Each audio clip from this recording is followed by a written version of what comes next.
The MBN Network is a nonprofit organization based in Atlanta, Georgia. We are a streaming, radio, and ministry network funded by a network of partners that are professionals, technicians, entrepreneurs, and entertainers from around the world. Become a member of Patreon today at patreon.com/Larry Reid Live to gain access to all that the NBN Network has to offer. On Sundays, tune in for prayer, prophecy, and coaching call. Available for Patreon members only. Join in on the morning meditation and prayer call open to the public Monday through Friday. On Monday evenings, catch the digital entertainment news show, Larry Reid Live, as Dr. Reid discusses an array of topics with a raw, humorous, and controversial approach. Get informed and inspired on Tier 2 Tuesdays for Tier 2 Patreon members only. Wednesday night breakdown with Dr. Reid, the virtual prophets, pastoral counselors, and coaches available for Tier 2 patron members only. Participate in Therapy Thursdays and Financial Fridays for all tiers inside of Patreon only. Saturdays, rest and be with your family. Become a member today by logging on to patreon.com/Larry Reid Live today.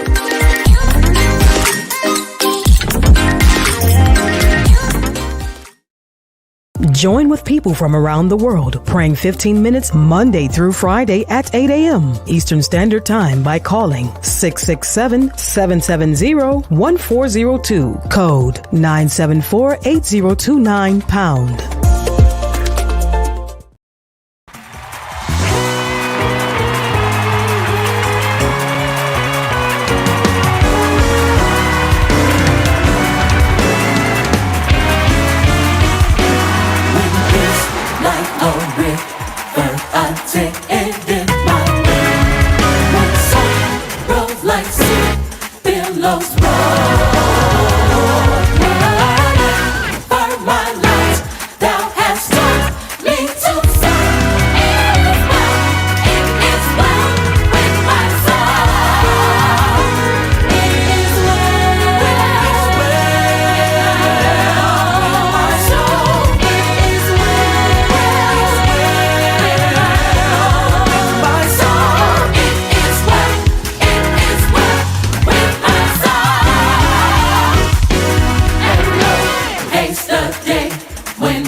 Now let me say this.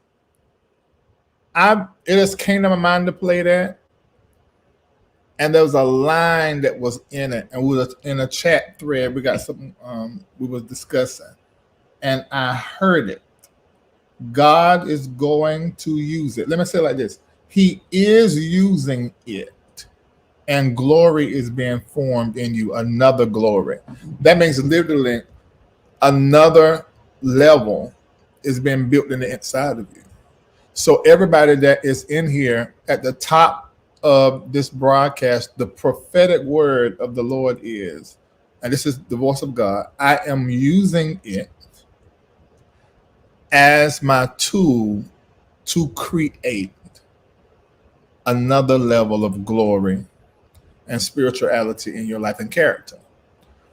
This is a character building phase that we're in.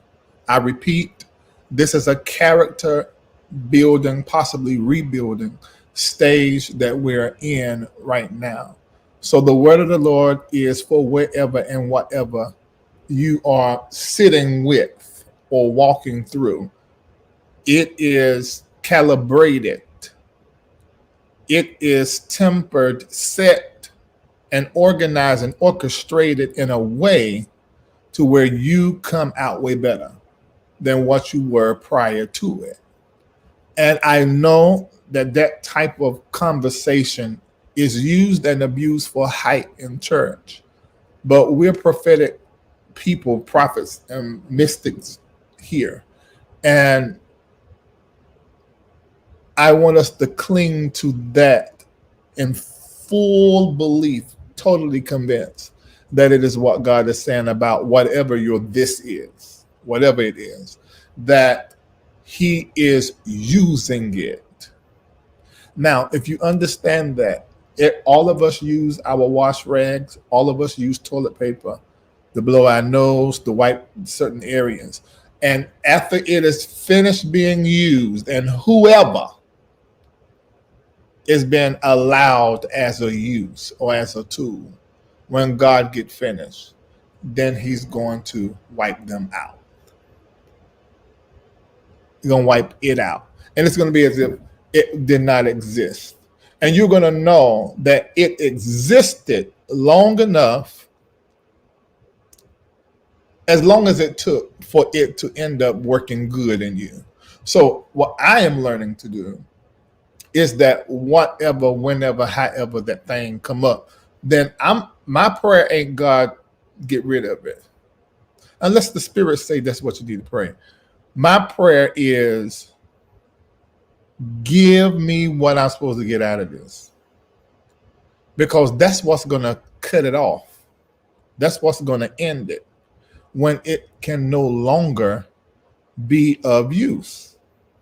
So what is it that God is using or allowing or causing in your life? I want you to get that on your mind. And I want you to know that as quick as you can learn from it and be changed by it and be upgraded by it, that's how quick it's going to be over. But let me say this to you. If you are a part of a family or a group, that thing that you're walking through, and this is very key, isn't just about you. It's about them too. So what you're going to have to do as the prophet in your family or in your home or in your group, you're going to need to tell them this word, that God said all of this is a tool that He is using for next level thinking, next level character, next level moves, masterful moves, that He's using all of this to bring you into the best version of yourself. And if you can get them convinced of that, then that thing, when God is done with it, can be wiped out, discarded, and done with it. Now, if you're a part of a group, if you're a single person, anybody in your house but you, okay, you fine. But with those of us that have chosen to be married, chosen to have roommates, we got very close friends. We got our 5 over here in this community, our 5 over here in that community. Depending on what level of covenant you have with them, it's dependent upon them too. So you have to educate the whole group on what this really is. This is not an attack. This is an allowance. And I want you to understand that he's allowing it and there is a payout for you. And that's why I'm saying allowance.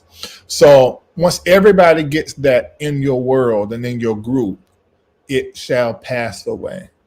And suddenly it shall pass away. So that's a word that we have already received right now. We can sit with that, dissect that for the next hour, and I think we'll all be blessed by it, but that ain't what we're going to do. So welcome to Breakdown, and my name is Larry Reid, and I'm so glad that you are here, but I have other people that are here with me that are going to be adding to the conversation, whose lives you can look at and learn from, hopefully more good than bad. I mean, but we're human and we can make some mistakes, but it'll be a learning for you. Also, if you're new in the chat, we have some other leaders and anointed mystics, great entrepreneurs that are in the chat as well. You'll see them chime in. So y'all introduce yourselves so they can know the virtual prophets, counselors, and coaches that are with us, starting with Shamako, then Phillips, and then Latrice on the next row, and then Josh.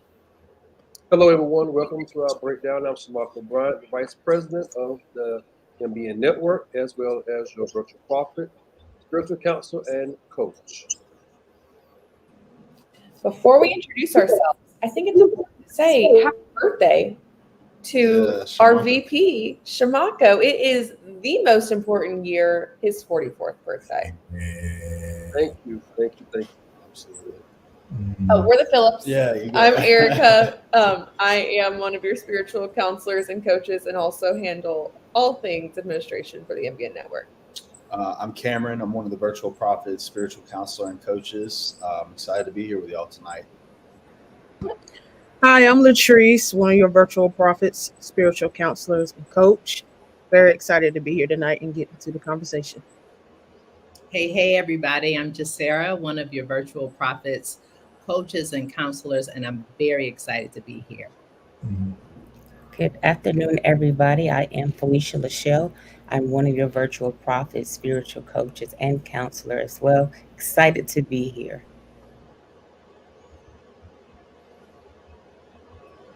Hello, everyone. This is Joshua Hill, your spiritual counselor coach.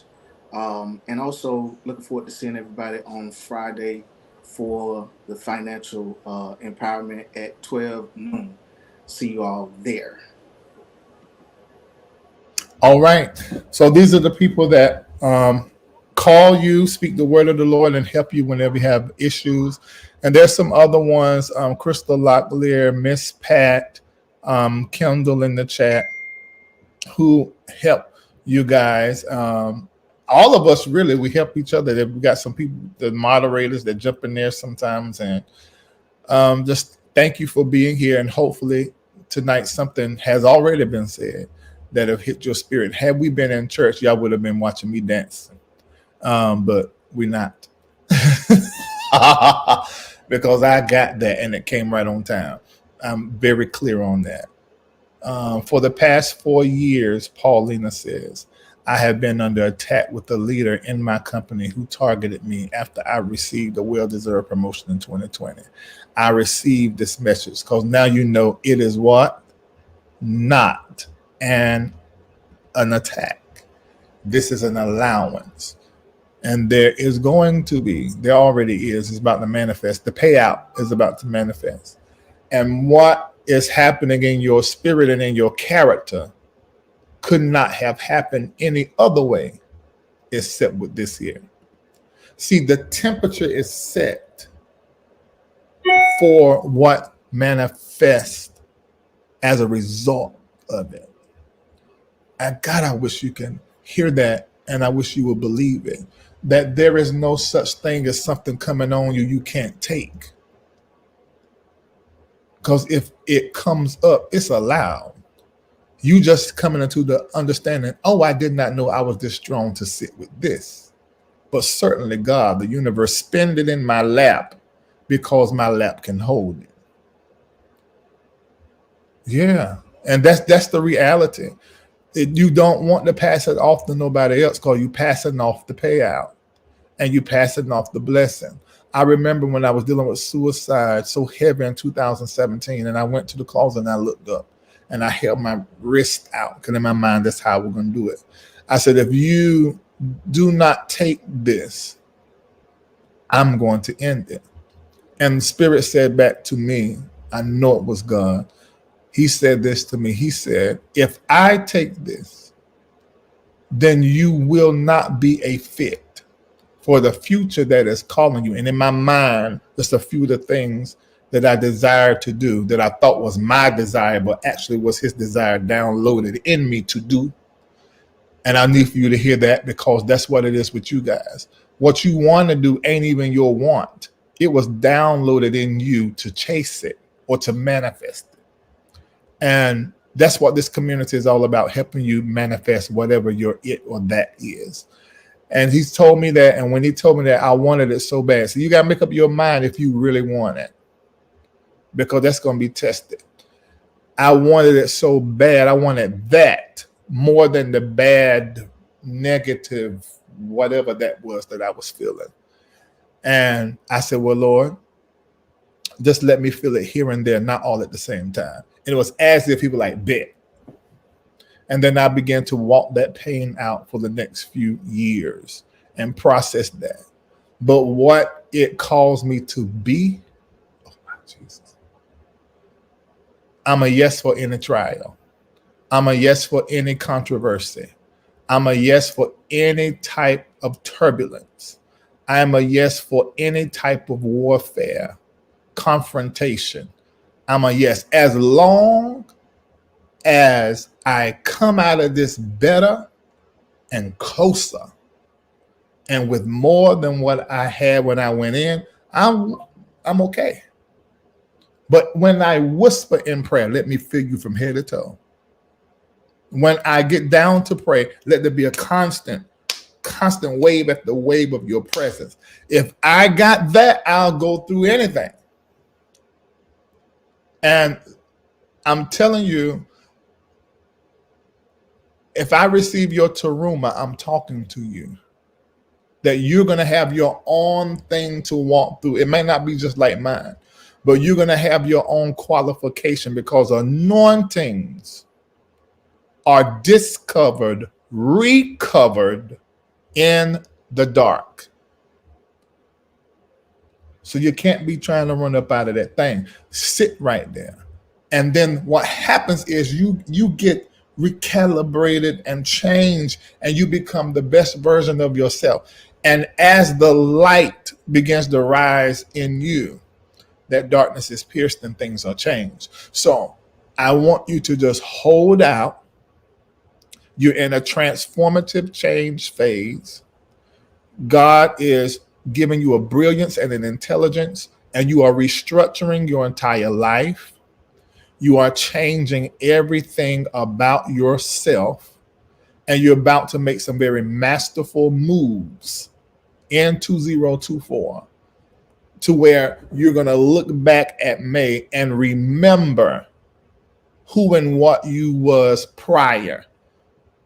And I'm telling you, it's going to happen. If my name be what it is, it's already happening right now. I know you may think there's a better way. Can I just go on the fast and just seek him and get that, whatever it is? I wish it was like that. There's some things that come through that. Scripture paints a great picture and say some by fasting and prayer.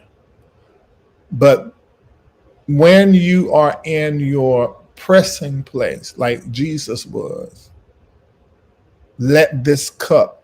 See, I don't know if you ever had anything happen to you like that, the way it's like, Lord, let this cup pass from me. I stood in that closet and I basically said, let this pass from me.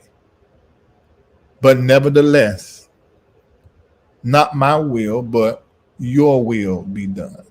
And that's a bold prayer. Okay. All right. So we needed to share that because that is ministering to us, to the part of us that need to hear Daddy's words. You know, Father talked to us like that. Okay. So now let's get back to work. Okay, so hopefully by now you are already locked into a particular type of hearing, and you're ready to look at some things. Begin to put your questions in the chat. Put your questions in the chat. Thank you, Meshach. Go ahead and put your questions in the chat right now. And you only have about 5 more minutes to get them in there. I talked quite a bit just then. Let me see. Let me share some things with you that was on my spirit. And then I'm going to get into Sunday. I don't know how that can work. Let's just see what happens. May is all about the mastery and becoming a master and making master moves. I repeat, May is all about the mastery. It's the mastery, May, mastery, and also becoming a master and making master moves. Master moves in money, master moves in ministry, master moves in career, master moves in your profession, in your entrepreneurship, master moves. Scripture says, when you hear the movement in the mulberry bush, at that moment, then make the move in the month of May. And when you begin to look at the letter M in Jewish numerology, you hear me say gematria, because that's what it is. In Jewish numerology, where each Hebrew letter corresponds to a numerical value, the letter M, the sound is may, moves, money, movement, making masterful moves. That corresponds to the number 40. 40 is the number of years that the people of God were in a testing. Lord Jesus, help me tonight. Ladies and gentlemen, you're in a test, but this is a test that is structured and it's open book. You've been given all of the tools to pass. You just got to refer to your notes. Are you hearing? And when I was reading this week, I was just studying over the word, and I ran into that 40. I said, wait a minute. The number 40 is so biblically significant. And they're all associated with trial, with probationary periods. How many of you feel like you're on probation? Israelites wandered them 40 years, it was like 39. In the desert, Moses spent 40 days on Mount Sinai, and Jesus fasted for 40 days in the wilderness. All of this is about being transformed, getting ready for the most monumental moment of your life. It is ahead of you. I don't care how good it's been in the past. Your most significant, monumental money moment, ministry moment, mind moment, marriage moment is ahead. And so this here is a great time to wear your mystical mind on a daily basis and extract and discern and catch patterns and parallels, because you are being made ready for something that is terribly significant that only you can do, only you can complete, only you can carry it out. No one is gifted to do it except for you. And you're the first one in your family to do something like this. Are you hearing what I'm saying? And that's the biblical significance of the number 40. Now in Judaism, 40 is considered a period for necessary transformation. Now, see, you can't make this stuff up. It just is. It's just the moment.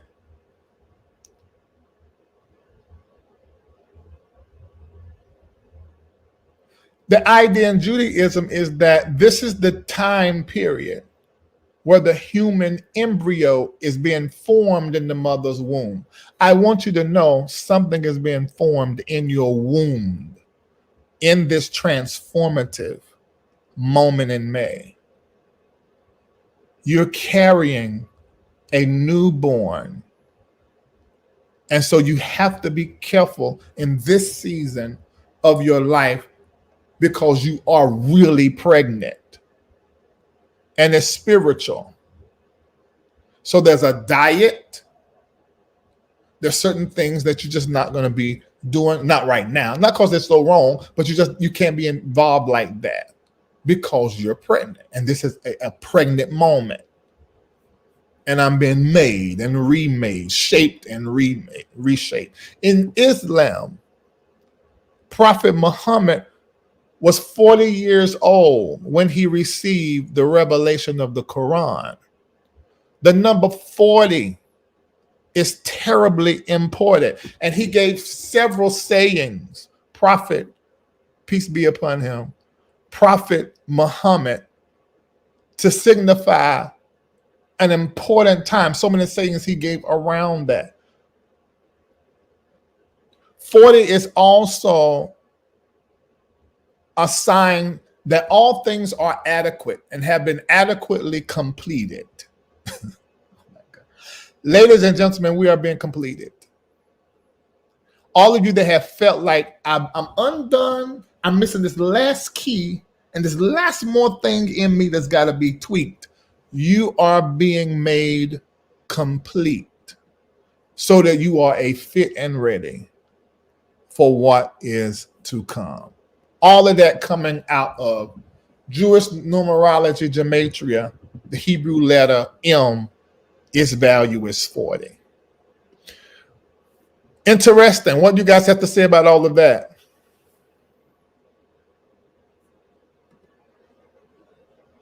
Well, I was trying to look, but I'm right down in the middle of these 40s, and you is everything you're saying I'm experiencing. Everything you're saying I'm experiencing. I was just gonna be comical and say I failed the open book test before. I don't know if that's comical more than it is powerful. We might need to look at that. I have too. Right. Horribly bad. Because you didn't know where to look for the answers. What the hell you mean? That ain't how that work. Listen, my teacher have taught some things that was not in the book, and they give us a book. And I'm like, this is not even in the book. No, but we talking spiritually. I know what you're talking about, but I'm just saying it's possible. Yeah. Yeah, you got to refer to your notes. Now, if you have not been listening, you didn't list, so you don't even have no notes. and that's the critical part right there. I have, and that was the reason, because it's section that you didn't take good notes on. It's section that you weren't attentive in. It's section that your eyes weren't open to, and so when you got to that part of the test, you had nothing to refer back to. And so that's why it's important. I mean, I'm taking notes here now, but I'm still being attentive because of that. It's a habit that we all have to form, or you're going to miss key opportunities and key moments that you're going to need to refer back to, and there's going to be holes and gaps that show up in your life because you don't have that information. You're gonna feel like you've lost when you really haven't. It's just that you're not going back to your notes. You have to go back to your notes and keep that on your mind as you're living your life, so you can begin to see how you were given a key for this. You. There's no reason nobody should fail. You've been given a key for this. Well, that key is interesting in testing form as well, because the key gives you keys and clues and points you in right direction. So that's important as well. Mm-hmm.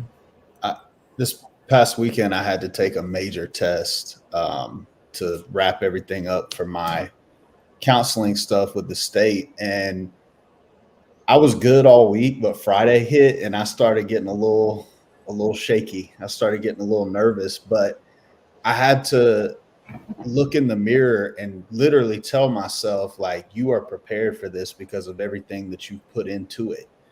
And I'm thinking about that in this moment. And I passed the test. I just want to throw that out there. I passed it on my first try. But I had to remind myself that I was cut out for this, that I've put in the work, that I have taken the notes, that I have done everything that I was supposed to do.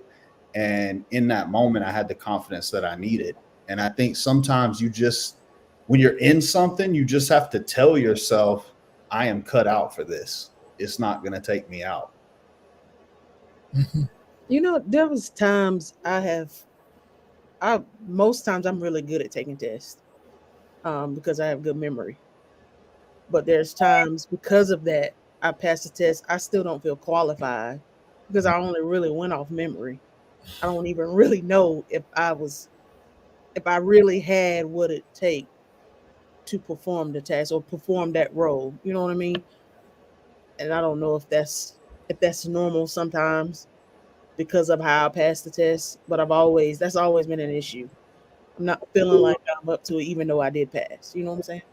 And you know what? One thing I told someone the other day, I said you think when you're cheating on a test, you're cheating to make a good grade, but you're cheating yourself. Cheating. Because the information that you're trying to bypass is information that you need.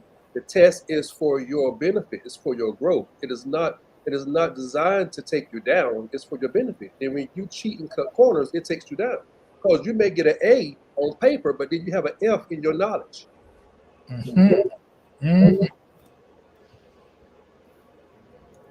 I often think for me, a lot of my testing moments come when I'm on an airplane.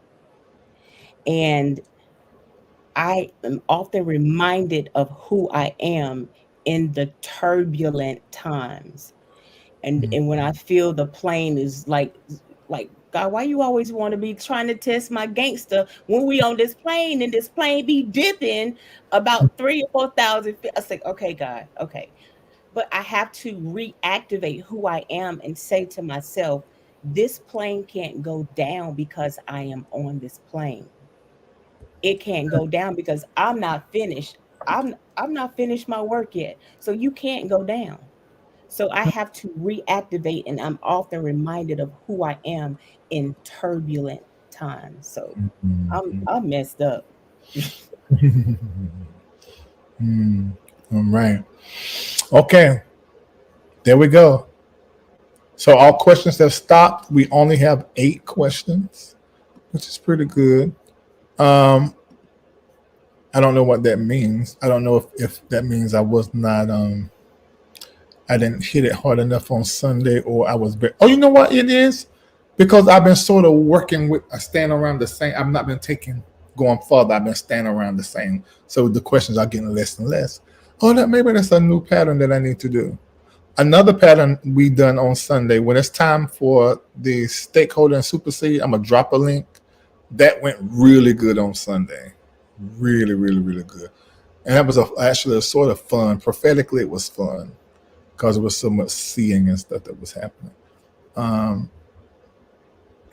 Let me see. Someone said you were very thorough. Thank you. I like to hear that. So maybe I need to, I should have learned that from when I was pastoring in brick and mortar, because I would do that. I would stick with one thing for several weeks. And I think people start to understand better. Let me ask you this. Has masterful moves, money moves, have that been staying in your mind? Okay, well then I might need to do that more. Okay, so that'll help you study by being repetitive. Okay, so Sunday I said, what is a master move? The term master move refers to a strategic plan of execution. Strategic plan of execution. That is the result of someone that has developed a high level of skill, insight, or intelligence that allows them to gain an advantage. So you're in a school of the spirit that is developing in you high levels of skill, high levels of intelligence. And I want you to know that if I receive your teruma, and I keep saying that for a reason, because the last 2 years, May has been a teruma month. You remember that, Erica? And we noticed that pattern.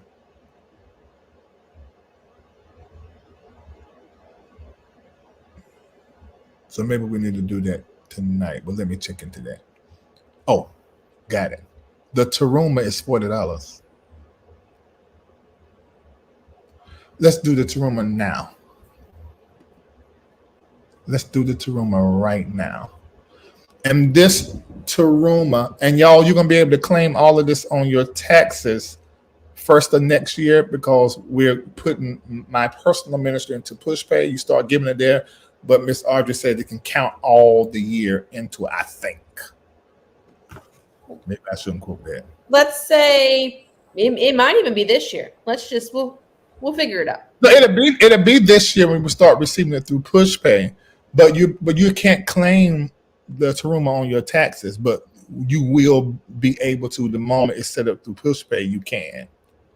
Yes. Yeah. Because it'll go to my personal ministry, and it's still coming straight to me, but it's been received in the ministry.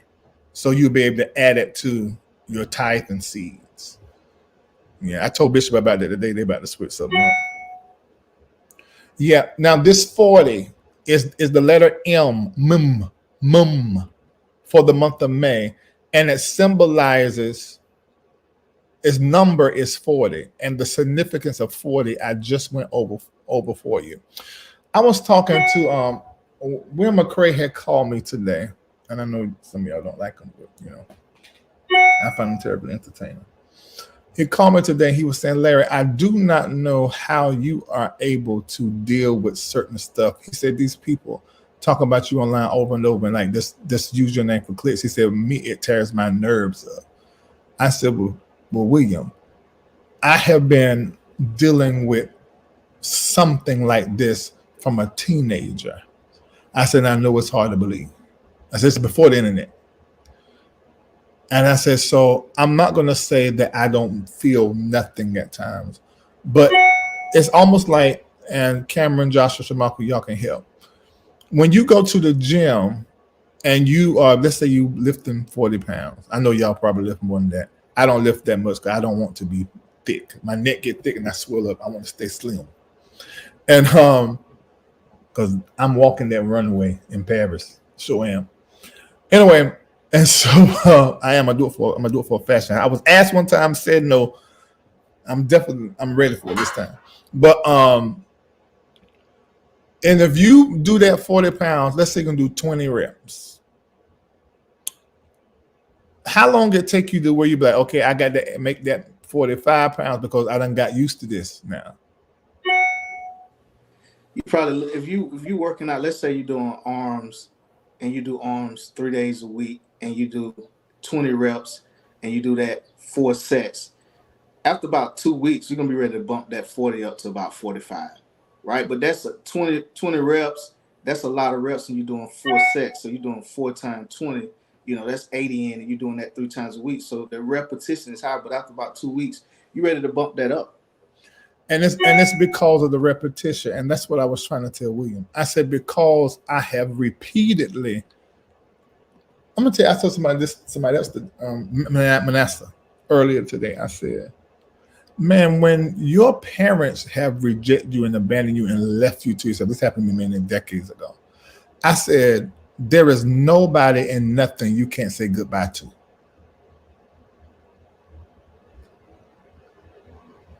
And when I said it, I had to sit with it. I said, wait a minute, Larry, some of your cut, as I said this to y'all, I could cut you off and almost forget your name in a matter of just a little bit of time. And I realized in that moment, and of course, maybe Vanessa will have this conversation, I said, that's your trauma response. Because you were dropped, cut off, left, to fend for yourself. What you do is when somebody do something to you, versus me busting you in the mouth, which was a time in my life that was the case, or coming out of my mouth at you. I just cut you off. But if that person had a relationship with you, do you know how traumatic that is for them? I said, of course I do, because it happened to me. It took me decades to get past that. So I don't want to create that experience for anybody else. So I'm at least talk to them first before I cut them off and get them clear and understand. I mean, honest, I know it sounds funny, but honestly, I'm not trying to abandon you, but I just can't do this with you. And you got this little bit of space of time to get this right. If you get it right, great. What Medea said, so if you tell a person you can't deal with something and they try to change, you can work with that person. But if you don't change in a little bit of time, I can't do nothing with you. I just can't. My peace is where all my creativity, everything comes from. I just can't do that with you. So I was explaining that to him. But the 40-year period, if I'm hearing what I think Spirit is saying to me, we're at the end of that thing. And it's complete and it is finished. So no matter what we see or sense or feel or hear, it's done. And I think the Spirit told me that when I was in Aruba and Lovey called in. Yeah, that's right. The Spirit did say that, because Lovey had called in and I just shared it with you guys. Okay, so that's the Teruma. Okay, so nobody else has to do Teruma when it's time for the seed, because we done got it out of the way, because the Spirit said for the Teruma. Last 2 Mays in the year, there was a significant shift and change financially in the ministry. And there's a significant shift that just happened in the ministry today, thanks be to God. And a spiritual shift happened in the ministry this month, thanks be to God. A structural shift that we began to make in April now is completed almost entirely. It definitely will be done by the 31st in May. I am changing, you are changing, we are changing as a group for the better, upgrading and getting very clear about what tomorrow is going to look like. I want to say, somebody got something to say. Just really quick, Travis Gatlin must be like a walking calendar, because he said, I remember this. Now that he mentioned it, I think I was talking about how, because I logged Terumas with the help of someone else, we notice when someone starts, it's usually one stream and it's usually once a month, and then as somebody becomes more, as time goes on, more streams are coming, and it doubles, triples, quadruples. And so he said on May 10th last year, I challenged everybody to give for at least 1 year and to measure if you expanded after planting the Teruma consistently. So number 1, thanks T. Gatlin for remembering that. And number 2, it's been a year. Wow. So it's time to measure.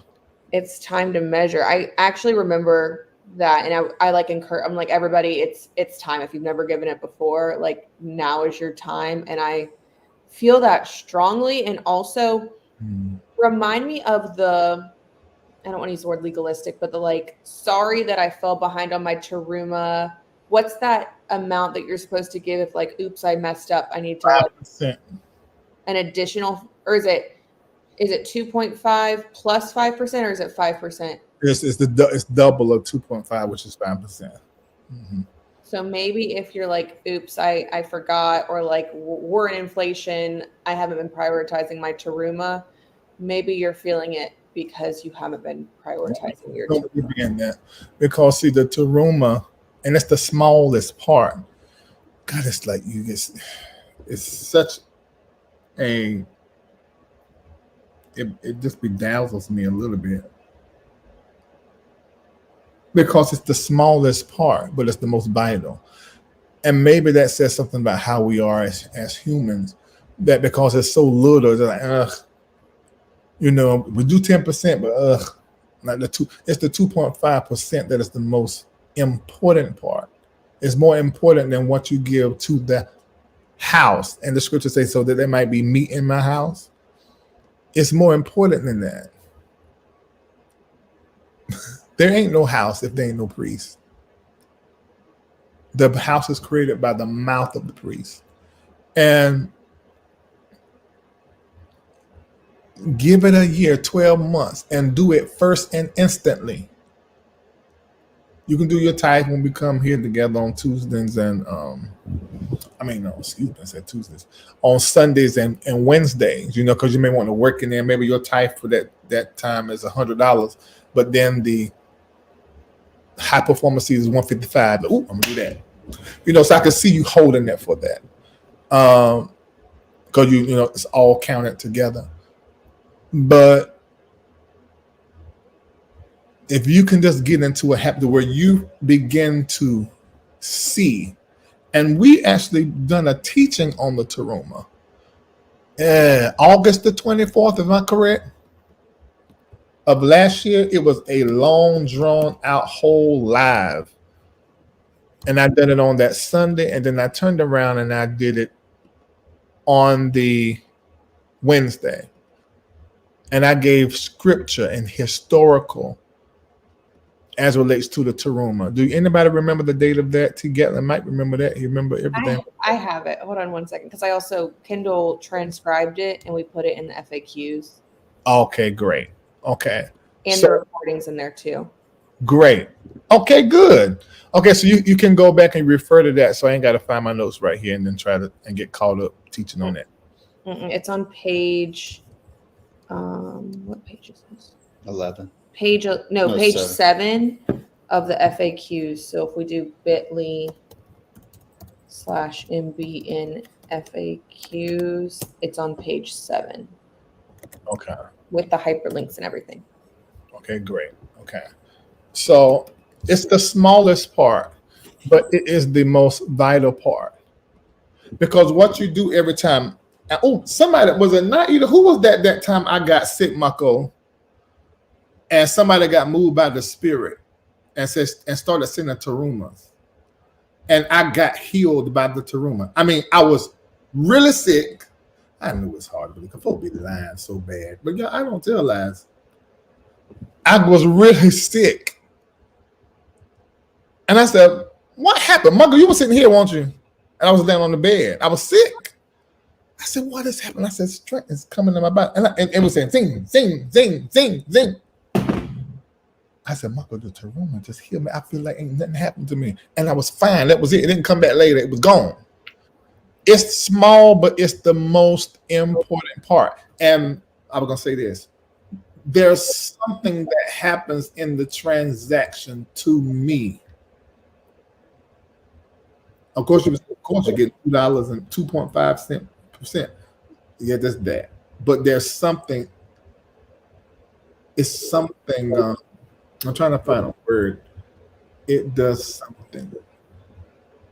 But whatever it is, I can't find a word. I feel it, and it puts me in a carefulness. That's a great word. It puts me in a carefulness when it comes to make sure I consume this and consume it, doing something that ministers to me. Not, I can't just be paying a bill. Although that is ministers to me as well, but I don't have debt except for my car note and then my AMX every 45 days. I do not carry debt. Although I have the credit limits. Probably several $100,000, but I don't use $2 of it. I just don't like debt at all. Period. I hate it. I just despise it. It's not good for me. I learned that from Suze Orman. Suze Orman said, people first, then money. Years ago, Mark, you remember I used to sit and just watch her years ago? Oh my God. And I would say, I'm going to be rich. I said, I need to get the knowledge, I'm going to be rich. Marco remembers. And she said, if it don't feel right, she said, listen to that because it affects your money. And I know for me, I can't do that. It's not good for me. However, I've wrapped my mind around over the last 12 months. I went into a couple of different programs that There's bad debt. I said it before, but now I know. There's bad debt, but then there's the debt that you use to create wealth. I ain't got no problem with that. But I don't like debt that is not something that I can use positively. I can't stand it. So I don't do that. And I despise it. Like credit card debt, hell to the no. And so I look for a way to consume it purposefully and with intention. Because it was my mentor that taught me, said, you can't just let that sit. You have to use it and consume it. Because at that moment, it's like if you go back to the way things were when they would sacrifice the animals, it's the literal burning of the offering. And it goes up. The smoke going up is the offering part. So. All right. So bit.ly, bit.ly/mbmfaqs, page 7. Go and eat it up to where you know that Taruma like the back of your hand, and to where you can teach it to someone else. Okay. Yes, that happened with me. I still got I haven't even. I opened it. I blessed it with you guys. That it's still sitting there. I just touched it again and prayed over it again. I haven't consumed it yet. Well, I know I gotta consume it, but I wanted to put a lot of intention around it because it was very specific numbers that they sold, even with some coins with it. And so I still have it. That did happen, Miss Irene. And Irene, I'm coming to y'all too. I'm trying to make all my promises right. So I done did 2. I got to go where Lubby is. So I'm going there because I promised it in March. So I'm going there. So I'll be there Sunday. So I'll be doing Sunday morning from California, actually. And then I'm coming to New Orleans. I'm coming. I need a few days, people I got to see. But I'm definitely going to come where you guys are. Okay? Promise. I'm coming. And Mako going to be with me too. And probably Kendall and Nathan. At least Mako and Kendall will definitely be with me. At least. Okay. All right. What was I doing? Oh, okay, I know it was. Okay, so all right, so no, I won't talk about that. What was I talking about, y'all? He's wrapping up why you had Taruma in the 40 days and the month of I finished that part. I was finished with that. But I was doing something I know it was the master move definition. The term master move refers to strategic plan of execution that is the result of someone that has developed a high level of skill, insight, and intelligence. Now, that development is happening every time we come together Sunday and Wednesday, every time you pray, every time you give yourself to meditation, a meditative practice, you go into a meditative mind. You are literally growing in skill, insight, and in brilliance. You're becoming more intelligent. I want you to understand God as an intelligence. So that when you are worshiping, that maybe not all the time, it's someone's like, oh, Father, I praise you. I thank you, making creator, Lord God of the universe that made everything, even the things I do not know. There's that. You may worship him sometime and like, God, I thank you for, and you may even say, thank you, God, for loving me. I don't know how it may go. But I also want you to understand God as the highest thought that you can possibly have about yourself. I want you to also, and Michael, what happened when I said that you went off somewhere? Sometimes you say stuff fast, and I had to catch up with you. It's the highest thought about yourself. The highest thought possible that you can have about yourself that is good. That is who God is. And the highest thought that a human could have is called God. The best idea you can come up with for making money is called God. He's the highest idea. He is an intelligence, omniscient, all knowledge, all knowing, all science, and everywhere omnipotent, omnipresent. So I want you to think about God as all encompassing of these said things, and not just one singular thing, because he's plurality.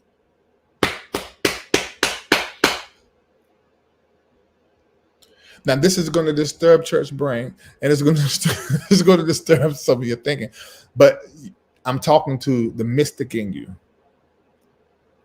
This is so good, Reid. This is so good because you're challenging every part of ourselves that we say that we're not good enough, or that I can't do this and I can't do that, because from what you're saying, God is and all this thing, you can't detach that from yourself. Right. Exactly. You're Yeah. not. And the Because church, yeah. we are a speck of God. And that's exactly right. So what does that mean, Latrice? There's some songs we shouldn't sing no more. Not, and let me explain what I'm saying. Whatever you sing is a prayer. Now, when you are singing with intention, you're praying. Now, if you just singing, because that's what they used to sing in the church. That's just roots. That ain't what I'm talking about. It ain't that serious. Come on in the room. I still like it. Come on in the room. He's in me. I'm here. That's how come he's here. I know that, but Jesus is my doctor. I mean, I like it. But I'm talking about when you singing with intention, it's a prayer. So some songs we cannot sing with our intention because our intelligence won't let us. And who is the intelligence? God. Or you can say, I am the intelligence, because the I am in you is God. Now, this is a little mystical, but that's why we're behind this paywall, because everybody can't be. But I might make a clip and put it out there on the internet. What I do notice, because I have so many playlists, and I went to an old one not too long ago, and a song came up. I was like, why do I feel so sad? It was so low, and I was like, oh God, I had to delete this song. I can't remember which song it was, but if y'all don't pay attention to stuff like that, and it's just not like listening to stuff unintentional, but really, really listen to how you're feeling, and if you connect with the song, you'll know the difference. It'll disturb you. Yeah, and that's because you changed. The part of you that sung that song doesn't live anymore. So it's not a fit for you. Yeah. I think you could take that a step further too and say you need to watch what preachers you're listening to too. Because some of these preachers will have you feeling like the scum of the earth. Oh my God, I was listening to a clip. Will you finish, Cameron? I was listening to a clip. It's a famous it's a singer. And I think it was that other guy that came to the Pearson event. I can't think of his name all of a sudden, but the guy was saying, the singer was saying, I deserve death, something like that. And I was like, but then when the guy came on, he said, y'all see what Christianity and some church people tell y'all? Like, you mean to tell me you deserve death? It's like, because the guy who said it, he was so sincere, because that's how he was taught. Mm-hmm. As Christians, you're not supposed to have self-care and all those things. You deserve to die. You're not good enough. Your righteousness is as filthy rags. That kind of talk. And then the other guy can say, I don't see how y'all can follow a guy who teaches y'all stuff like that. What church you go to, y'all are never going to advance anywhere in life if you. And so, yeah, that makes sense. Yeah, these preachers. Yeah. You said, the Christian Post. I didn't hear it. Send me that so I can watch it. I like Christian. Yeah. I like Christian. Mm-hmm. You said no more going up yonder for me, Robert. I still like the song. Anybody ask you where I'm going? Michael, you don't sing that? Shoot, I sing it. But I know. Yonder could be next level. I'm going up yonder. I'm going up yonder. Next level. I can do that. I do that sometime when I'm singing. You said Bishop Wooten saddens you. He tickles me. I don't know, my humor component is a little off, but he tickles me. He confuses. I can't say confuses me, but I don't know. And you asked the right question. You said, "What is he talking about? Those that's in this church." It's different when you have a church full of straight men. It must be a faggy because in order for, I'm gonna tell you why there has to be. Oh, I'm sorry, I forgot I was on live. That's Faggy, not the bad word. This is a made up word. T.S. Madison taught me. There's somebody. Mark, you know how churches is. There is somebody in there gobbling peen, and he know about it, so he ain't gonna stop preaching. Or unless, are you kidding me? I've been there. Almost every other seat. I don't see it on camera. There's ain't but 12 people that go there on a regular basis. I think it's around about 15. Yeah, that's how. Yeah. Mm-hmm. Yeah. All right. So let me get out of this whole making thing, and just stay with the master move. And there are only 8 questions, so we got plenty of time. And we already done the room, so we're gonna be able to have quite a bit of time for prophecy. Maybe be able to get to everybody. Thank you down there. You just dropped it in Celestial chat. Thank you. What master move are you making? Put it in the chat. Master move in business, master move in marriage, master move in money, master move in your identity, master move in your behavior, master move in your diet. What master move are you making? I want to see in the chat. Because being here on Wednesday and Sunday and then your personal prayer times is literally heightening your level of skill, sight, intelligence, and you've been put into a space to where when you begin to do what it is that you have been called to do, you're going to have the advantage and the cutting edge. A problem needs to be solved, you're going to have the answer. Come on in here, Daniel. When they can't read the writing, you can say teenage sick of whatever it was. You're gonna be able to discern and know what it is.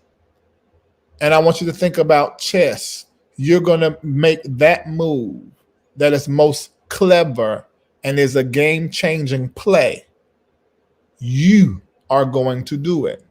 So all of this that is happening in your life is about making the master move in that area. Okay, let me see. Master move in business, intellect, leadership, music, education, money, relationships, diet, identity, money, diet, health. I like that. Because you putting here in the chat, you're making a confession and you also are speaking prophetically over your life, what you are presently doing. So you're speaking that, you're letting your intention be known. Master move started writing the book. Great. All right. I just wanted to see it here. Okay. All right, let's go to the questions I think we can do here. Let me see. Have I got what is that? No, not that. Because we're gonna do a master move C. But I want it to be I saw you Erica. This ain't the minister trip, but if you want to go, come on now. Oh, thank you for sending me the video.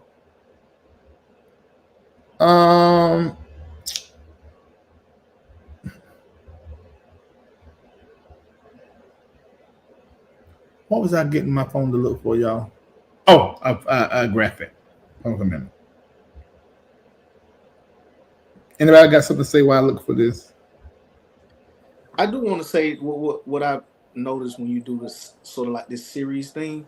It's sort of like give everybody an opportunity to start seeing things show up and seeing themselves actually make master moves and kind of fumble around with it.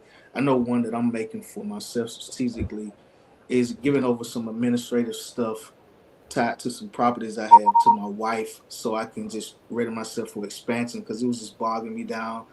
I was doing some rehab work and I didn't want to be fooling up with the lease stuff, going back and forth with the tenants. So I just gave that over to her so I could just focus on expansion. I loved it. You didn't have to share that, but I like that you did. Anybody else want to share theirs? I'm making master moves internally, and I am doing a lot of checking around my reactions, responses, and my self-talk. And before I speak or move, I'm checking in with me intently. I know that's inside, and that's just one inwardly, but also I am making master moves in my money, my business, and in my marriage. Well, you know, the most powerful one to me is the first one that you shared because that shapes everything. Yeah. Anybody else want to share? I am making master moves by reimagining what I want for my career. Not this one, y'all, I'm not going anywhere. But my other one, kind of rethinking if what I have, I don't know how to put it into words. It's not going to be what I thought it was going to be, and that's okay. So really just reimagining what that looks like and likely rewriting my purpose statement by the end of the month. Redoing I deleted my vision board thing. I got a whole nother site now. So I'm having to. Has anybody else went to their vision board and made some tweaks? Today. Yes, I have. Yeah, you got different information now. So it changes what you're looking at. Yeah, my next year to 5 years is looking different now. Being that the harsh changes that I've been through these past few months. And so things are looking different. So I'm internalizing, like just Sarah and Erica have said, on what I really want to look like, what I really want to do, what really fits for me, and not an idea that I had played around in my head for years. But I really want to do like what I really want to do. I love that. I agree. So for me, go ahead, birthday man. I'm changing a lot, and it's almost like I told someone before. If you don't change, sometimes things in your life forces you to change. And say that again because I don't think people understand that. Mom and them told us this. If you don't change, a lot of times things in your life force you to change. Circumstances in your life force you to change. And I hear people say all the time, you're too concerned with this, you're too concerned with that. What about you? What about you? Me? And one thing that I did, I had a certain person as everything, all my passwords. I recently changed my passwords to all about me. Granted, you don't know because I have numbers and all kinds of stuff in there, but it's all about me. It's focusing on me. And I'm like, oh, okay. Oh my God. I know what he said because Michael always uses the same password. Always. So I have passwords that has to do with my name. It has to do with who I am, and I'm focusing on. Yeah, all my passwords. I'm changing that tonight. Yes. It means a lot because when something happens, Erica said, "Let me know." You changed too today, but I always have it. It's, you know what? Sometimes as parents, we get into worship of our children. That's true, and you don't realize it until we're just a vessel for the universe to bring a person into a space that we need to bleed on a little bit because we have a quality that needs to continue to live as a legacy in the earth, but it's really belonging to God. Now, what parent just heard me say that and you struggle with that? 2 weeks ago, probably. Not no more. Hey. I did it once, but no longer. Yeah. I'm a few years out. Yeah. Erica's not. It's not time. You still mom yet. But no, you got to give up one day. Oh yeah, I think it's more like after they turn 7, right? We've talked about those increments. Of 7. Oh my God! You have to nurture a whole lot more. You really have to water that in the very. It starts changing. Well, see what happened. What it's supposed to do. And I've read this one of these degrees in a book. And you're supposed to change your parenting style at certain ages. And Black families, we do not. I remember my great grandma hitting my grandma. I still beat your tail. You can get too grown for me. I'm still your mama. So that's out of order. Totally out of order. It is. Listen, I've seen Naomi say, I struggle because she's my only child and I'm her only parent. You let me tell you this. You can tell yourself things to panicate why you do what you do. You sounded like Apostle Reid, Marco. I'm gonna check you like you be checking me when I be saying stuff. I have to learn, and I'm learning, and I'm not out yet. I'm learning and I'm processing every day. But I'm learning through this last season and last things that I told myself to, as an excuse, was if I'm not miss anything, I'm not miss a part of my child's life. I've been there for graduations. I've been there for first steps, party, first day of school. And so I'm like, well, I'm going to do this, but I'm going to tell you this. Sometimes you are pushed into changing because you're right. That child does not belong to you. But it don't have to be like that. If we would just listen to the Spirit. True. And stay educated, because our world is changing. You guys, this is why I'm trying to push right now. Hold on. If you do not have this, as long as I've been talking about it, wait a minute, where's it at? Erica, you took it out of here. Oh, there you go. If you don't have this as long as I've been talking about it, make it a part of your daily life. This is why your kids don't listen to your ass, because you don't listen to me. The world is changing. And we got to stay in the future of where the technology is moving. And this came out with Chat GPT for Omni. So go inside your app. It moves way faster, way smarter. It's Chat GPT. You see at the top there, if you pull down at the top, you better see the new update. Is it 3.5? We ain't on that. It was 4. Now it's the new one just came out yesterday. You should have got a notification on it. As a parent, you have to stay educated about the culture. And that is not fun. Look, I'm going to tell you what truth is. My struggle with my children that I had, I don't have anymore, is because I wanted to raise them like I was raised. That is a disservice. There's so many things that we were taught and shown that is so good for your character, for your work ethic. And I just wanted to push those things on my children.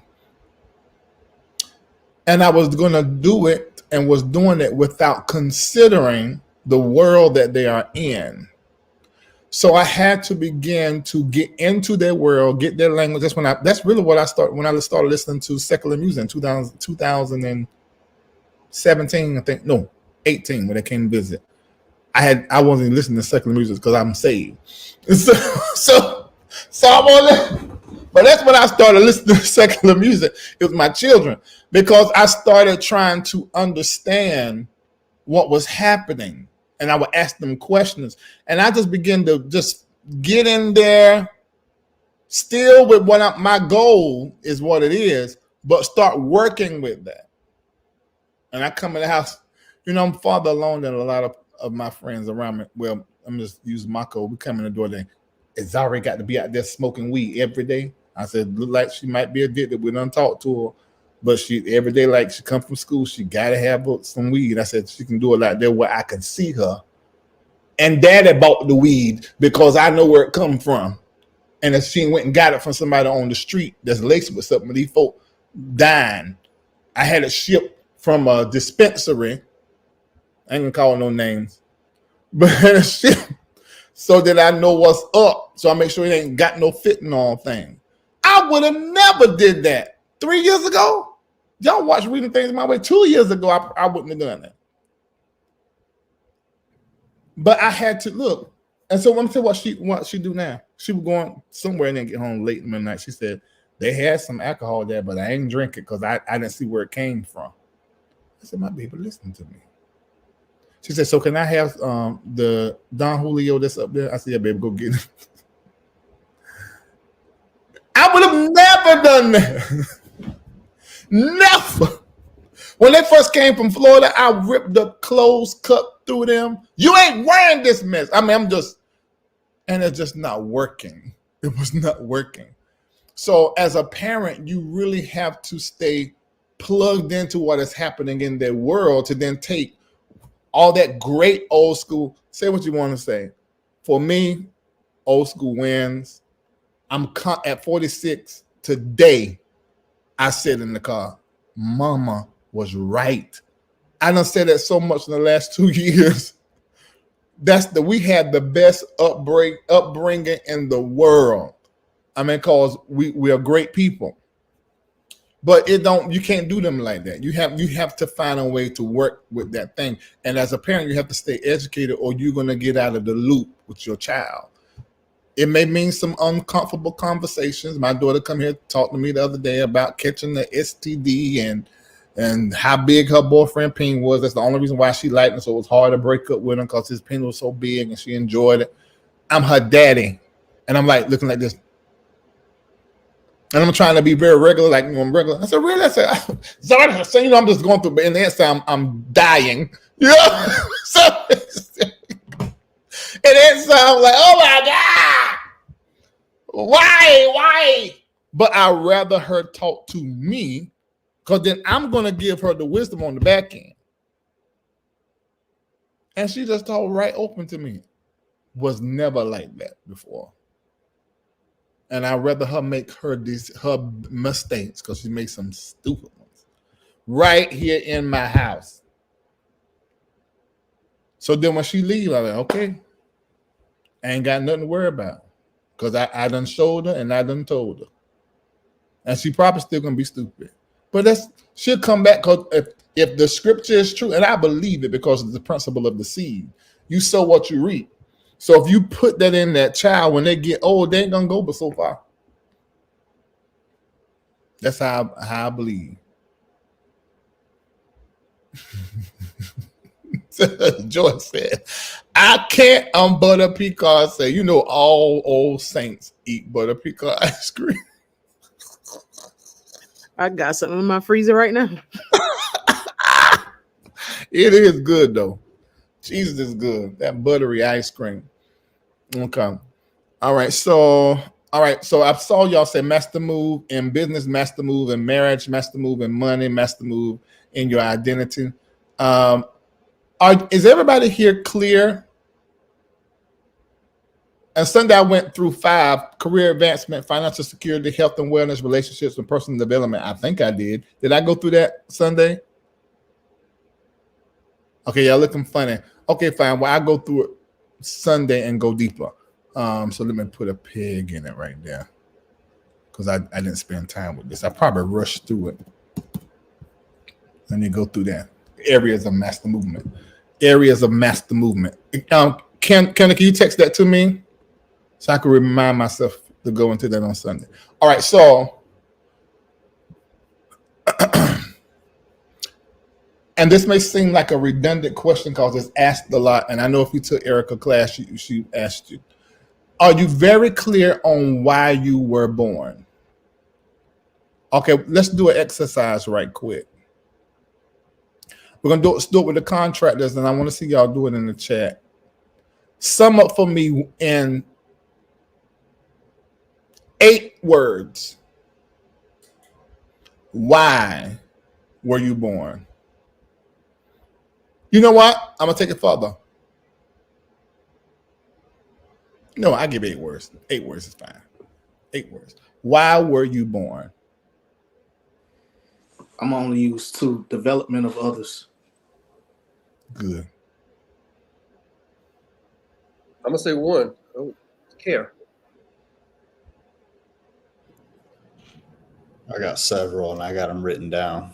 I've got breaking barriers, shaping minds, challenging norms, and bringing reform to unjust systems. I shake mine around the words that I know that are given to me, which is rehabilitation and recovery. So, and that can be in any form, hurt, whether it's hurt, trauma, abuse. I know for a fact those two things call for.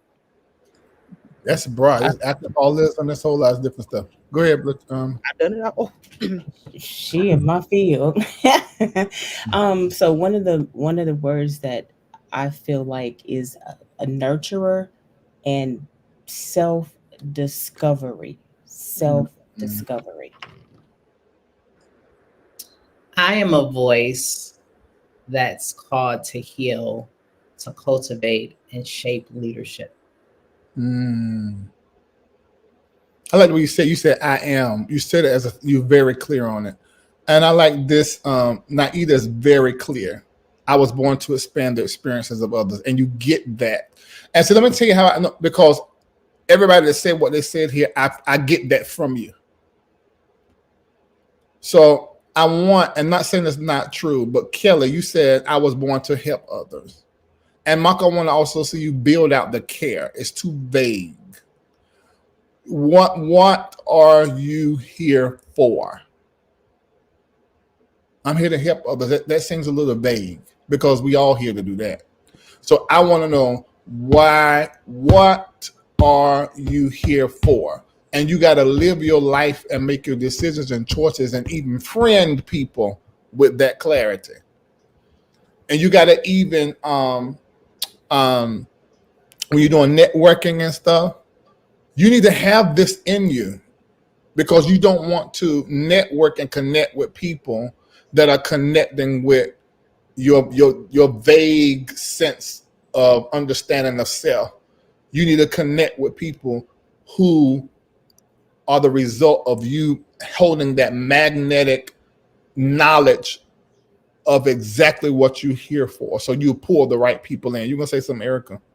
Yes, I challenge what you had just penned there in every single course, because that's the first 95% of the time, the first way that women describe themselves is as a helper or a in some sort of service, which is why so many women are pushed into the helping professions or teaching or nursing, and they find their identity in motherhood. So I would really love, Kelly and any other woman, if that's the first thing that came to your mind, I would love for you to try to think of, if that wasn't encouraged in me by my parents and society, who would I actually be? What else am I good at? And what else am I passionate about?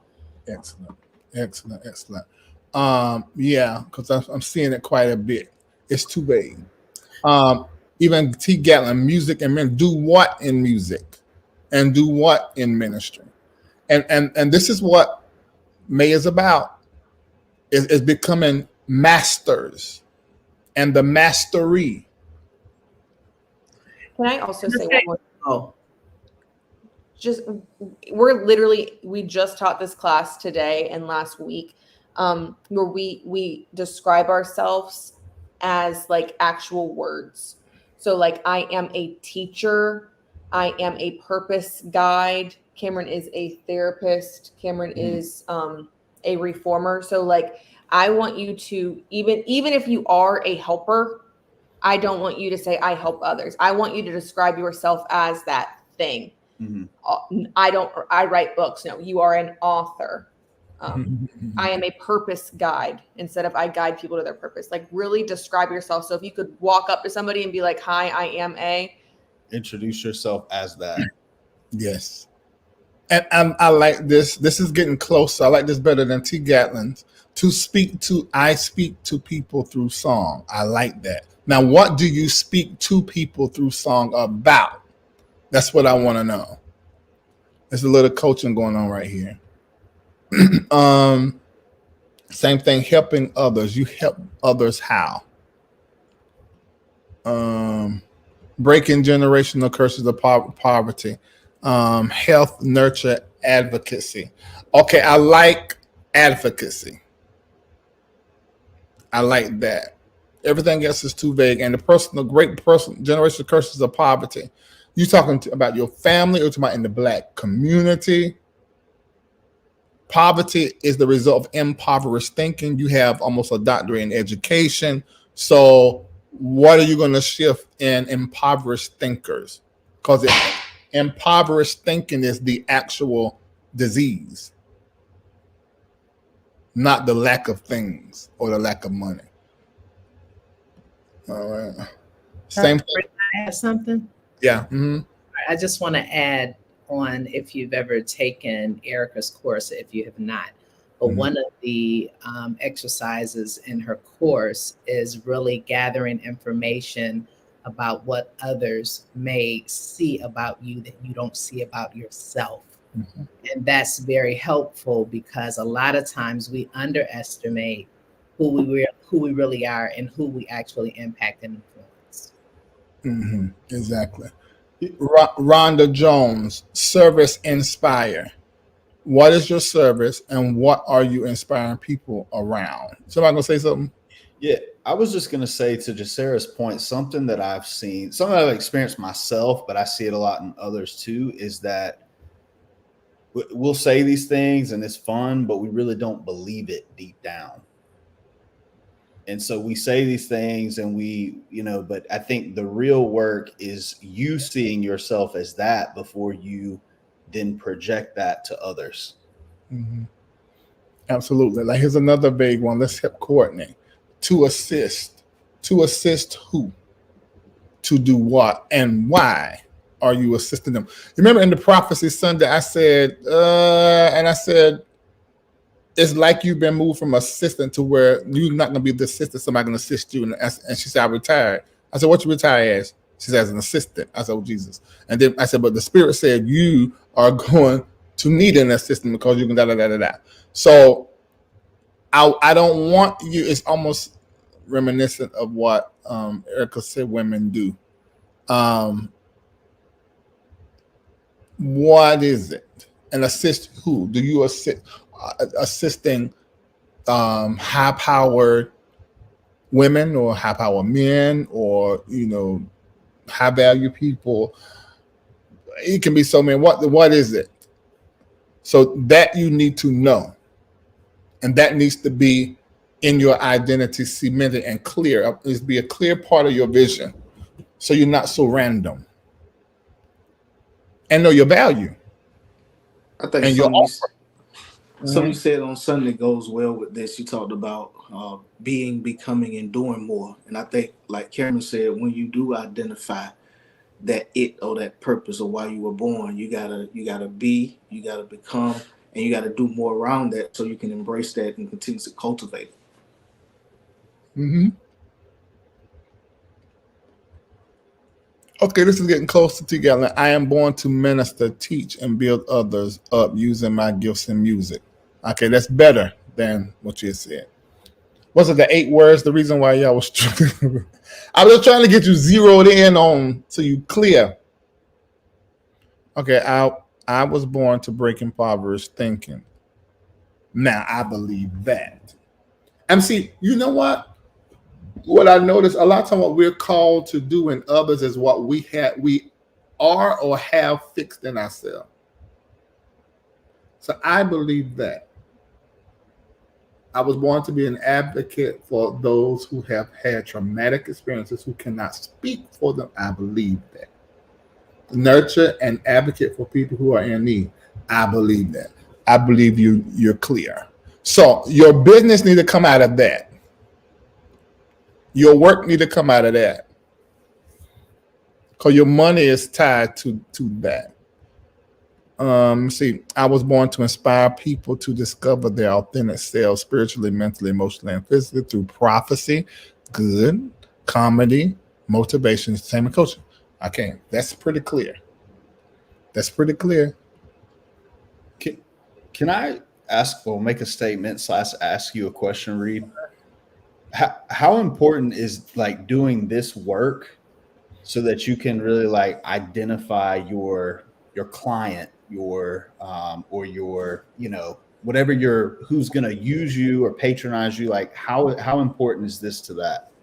It's terribly important. It's impossible to effectively find your audience from which your clients and your patrons come if you do not know what your divine work is and your contribution is, because that's what pull people in.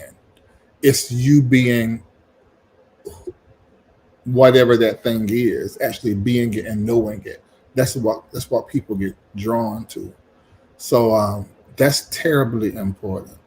Terribly important. It's 8:35. Let me answer these questions. Y'all can go ahead and start doing the seed so we can get your name in. And we're doing this. And we'll be speaking the word of the Lord to the superseders and to the stakeholders. I don't know if we're going to do all of them. We're going to do the best we can. That's why it's always good to get in there first so we're not speaking to the same people. But it's fine if we do. Let's look at these questions. I'm going to leave that up. Well, no, let me not leave that up. I need to leave up the ways to give.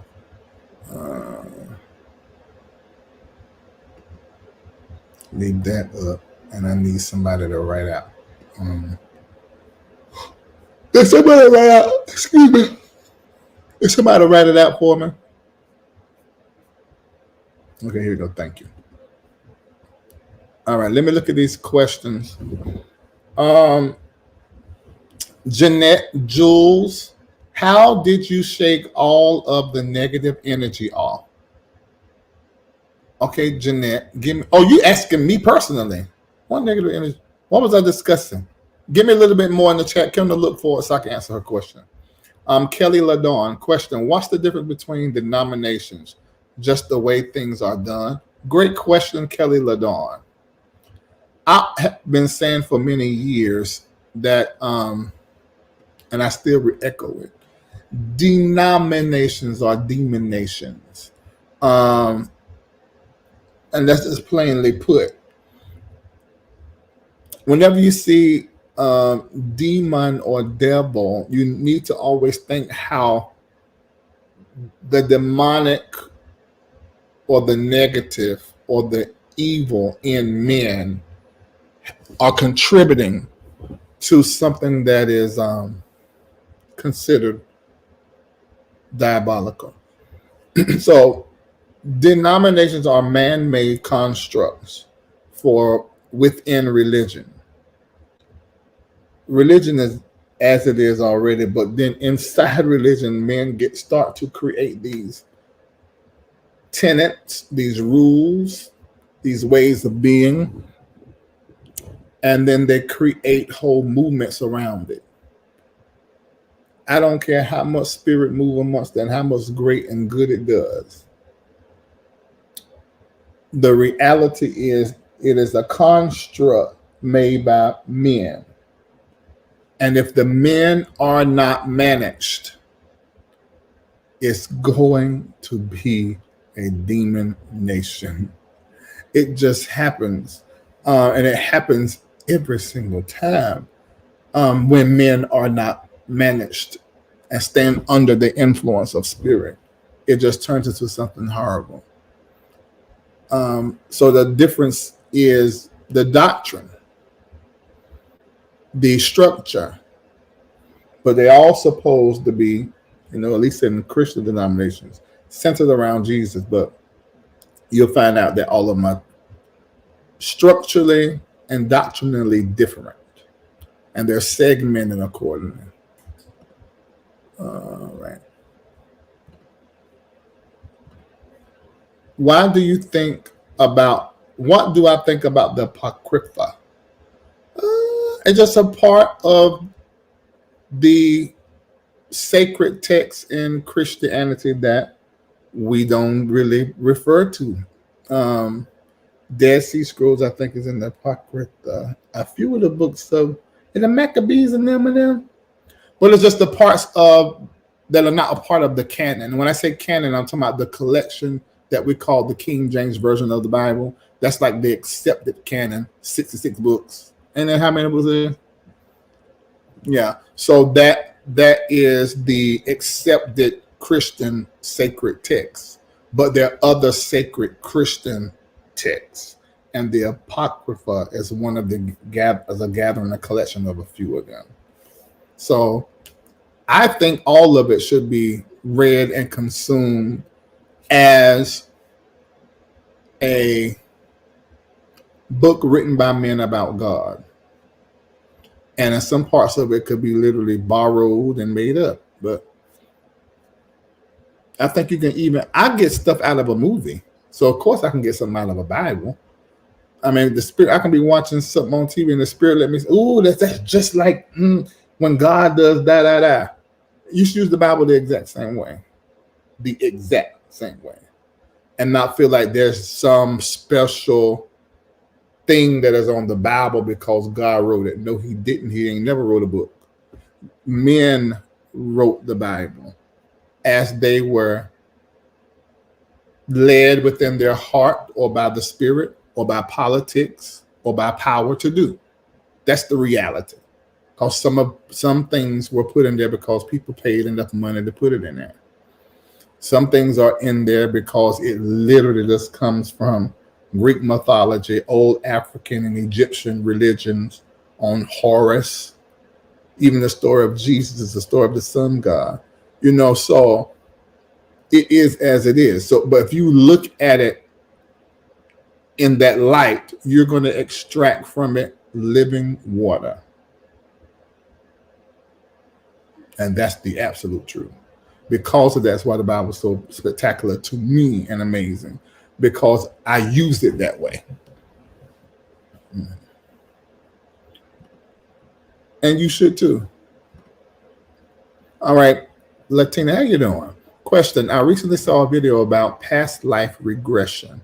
Is this effective? Can you speak to how this could be helpful with shadow work? Ooh, you trying to take it there. You want to hit it lightly, just Sarah?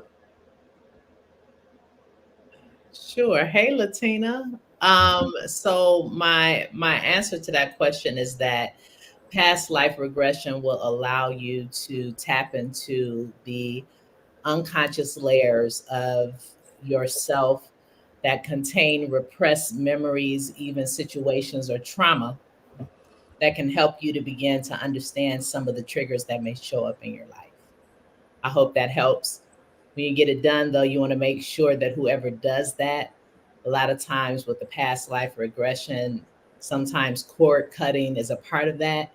And you want to make sure that you get a practitioner or whomever is doing it that your spirit agrees with. Love that. Thank you, Jacera. And yes. So basically, it goes hand in hand with shadow work. Okay. Thank you for asking. I love these kind of questions. It gives us so much opportunity to talk about other stuff. Question. I have my MBA. What is your MBA in? Oh, I was talking about. That's no big thing. But contemplating a degree in counseling or natural medicine, but need direction. I say both. I mean, that's me though. I'm pro getting the education and learning some more knowledge.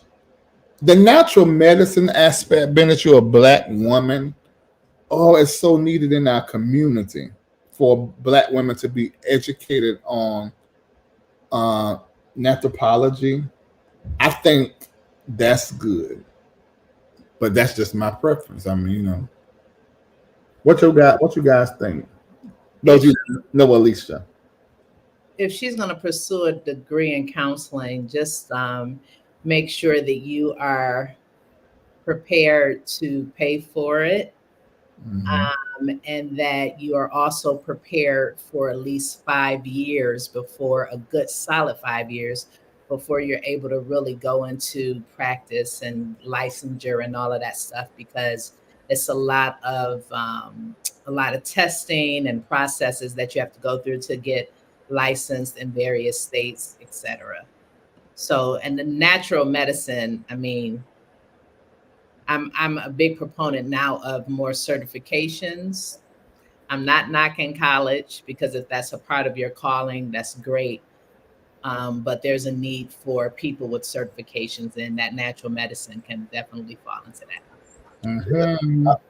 I would say too, I mean, obviously I just went through this whole counseling thing. It's a lot. So if you don't have the time and you can't punt the money, I probably wouldn't do it. That's just my raw, uncut answer. But I noticed you said you have an MBA. I'm wondering if there's ways you can utilize that now or more, just to see what's out there with that. Mhm. I agree with that. Right. Yeah, I'll leave that alone. I think we answered proper. Okay, my question: are there any favorable days this month to acquire land? I'm going back to the bank and getting my money. I put the days, didn't I, y'all? Since somebody put the days in there, I put those days in there.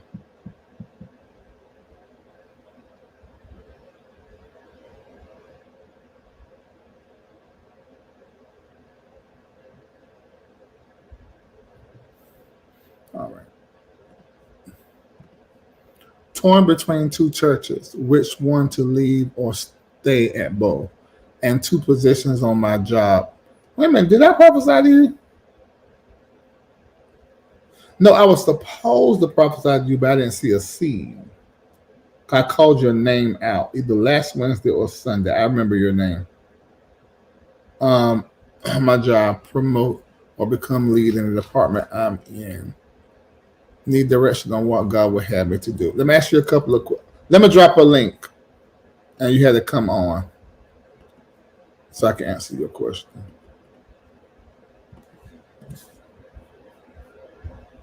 Click that link. Just don't turn the camera on unless you set up for that.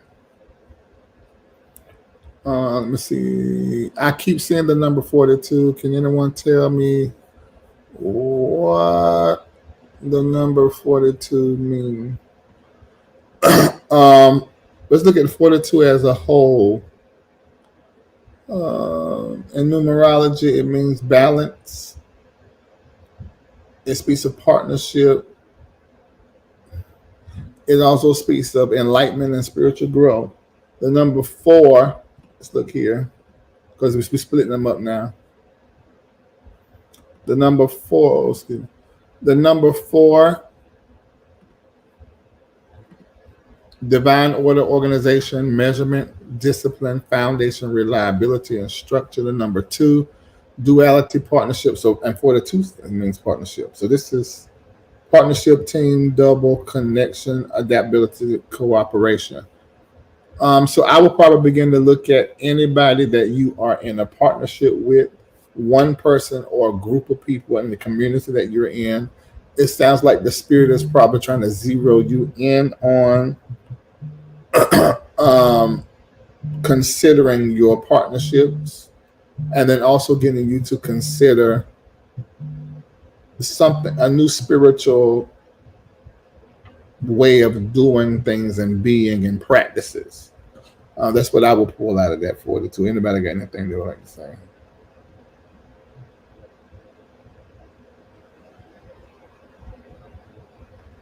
Did you speak of the number 6? Did you add the 2 of the Oh, top? I didn't. I didn't. Oh, okay. Well, then if you're reducing that number, then looking at harmony and maybe balance, or harmony in your relationship that you were speaking of for. Mm-hmm. All right. When you were going through depression, when you were going through depression, how did you shake the negative energy? I went to counseling. Yes, ma'am. Miss Karen Taylor, God bless her soul. I went to counseling. And of course, I prayed and talked to the Lord through the whole thing. But I think the counseling aspect, oh, and also I pulled on my support. There were people that were around me, and I began to share, that I'm dealing with some things and this is difficult. So, your support that you have from your friends, from your family, and those around you, I think that's important, along with therapy and counseling and your personal practices.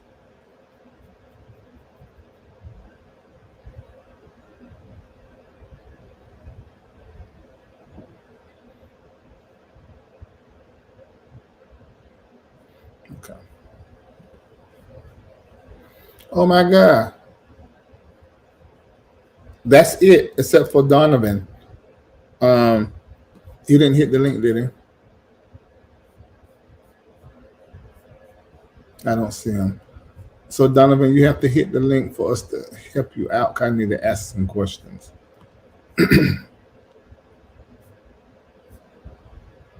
Did you leave? You asked a question and then left. Have you ever seen Donovan on Giving? Because somebody look right quick. That name's not familiar, but he maybe gives like under a different name. You know what I mean? Like Right. I doubt it because he's sitting here right here with his whole name. Well, he might. I don't know. Well, maybe he followed the directions and made his name the YouTube name, but I don't recognize that spelling. Okay. It's a lot of work to do for him, and if y'all don't know who he is, which I don't mind it if he's like just coming into the community, but I'm not a big fan of doing a whole lot of spiritual work for people that aren't invested in the vision and consistently support. I'm not a proponent of that. But if he's just coming in, I will. But my Bible says you don't cast your pearls for no swine. And I hope y'all don't do that with y'all businesses neither. There are no negotiations. Just the price, and this is going to always be the price. Okay. All right, so we're not answering that. All right, so we're about to get started.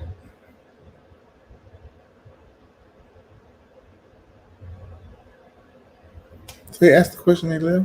I mean, y'all have his phone number or nothing? So he's never given? Y'all see him in the sheet? Miss Pat, you see him? Felicia said that she saw him last week.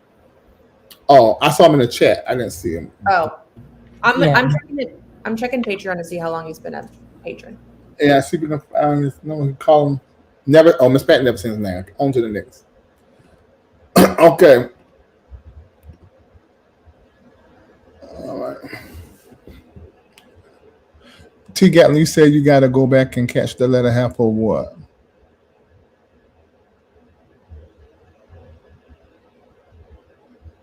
Shauna, you said you implementing a standard with your life and business. You got to. You have to. You can't. Let me tell you. And I ain't trying to put no fear in nobody, but I am trying to put caution in you. Do not, under no circumstances, discount your prices or lower your standards just because of somebody being so nice and you just enjoyed the night talking to them. You normally don't invite them back over, but this is a nice person, this exception. Maybe this ain't gonna end bad, and you let them come over. And then 3-4 months down the line, it'd be that one text or that one conversation to let you know this ain't the right one. And it'd be much nicer to come to that revelation 4 months down the road and you have not given him all of yourself. You get what I'm saying? So just don't negotiate for a little piece a little while to get all the information. And don't let folks get so close. I mean, it's because you believe that they are somebody great and wonderful. Hold on, Erica telling me that. Okay, we found out. Why he got 2 accounts? It looks like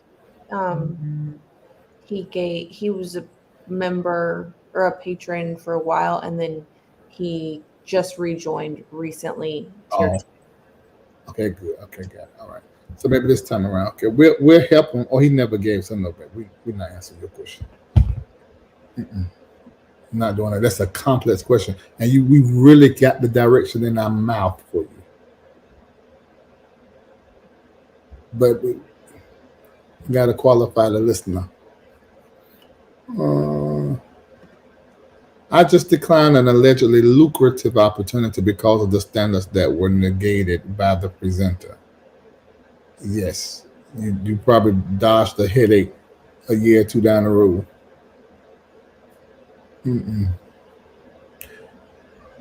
When I tell you I'm not going to negotiate anything. My mama was right, and I should listen to her. Mama said, Larry, you can't trust people. Just simple. I'm like, oh, that's you.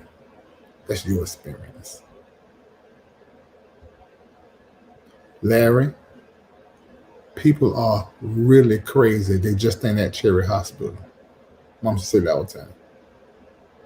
Now, if you're in North Carolina, you know Cherry Hospital.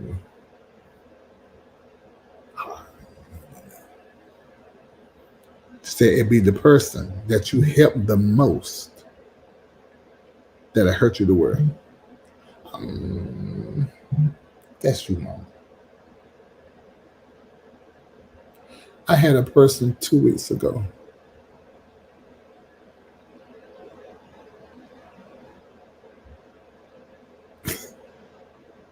I have never had a cross word with this person. Never in my entire life. We're talking decades. And then out the blue, because I reprimanded them for something they said and done to somebody that's like close to me, like a sister. And I said, you ain't going to say that to them, and then I'm supporting you.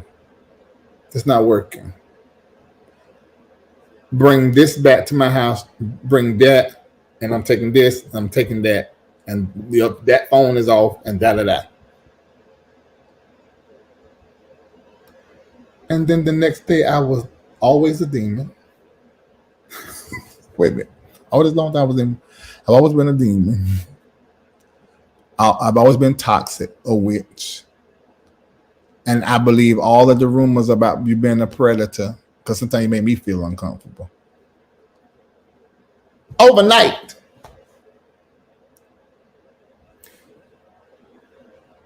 I did more for this person than people that's closer to me. And I believe something I heard Bishop Stevenson say, my old pastor. He said I'm gonna use my grandma word to explain what Bishop said. My old pastor said you can runt folk, R-U-N-T, which is her way of saying ruin. And so you run them like that. You can't. Because the whole family of women, and so she would talk to them in front of us, and we'll hear her say some of the off the wall stuff. She said, "You can't be giving that man that like that. You run them. It's too fast, too quick."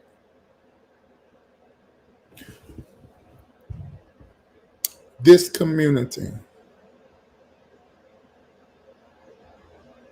and I didn't even know I needed that, but I was so locked into working and helping people, and actually more locked into doing what God told me to do, because I want to do what He say, and it's not like a slave talking to a master.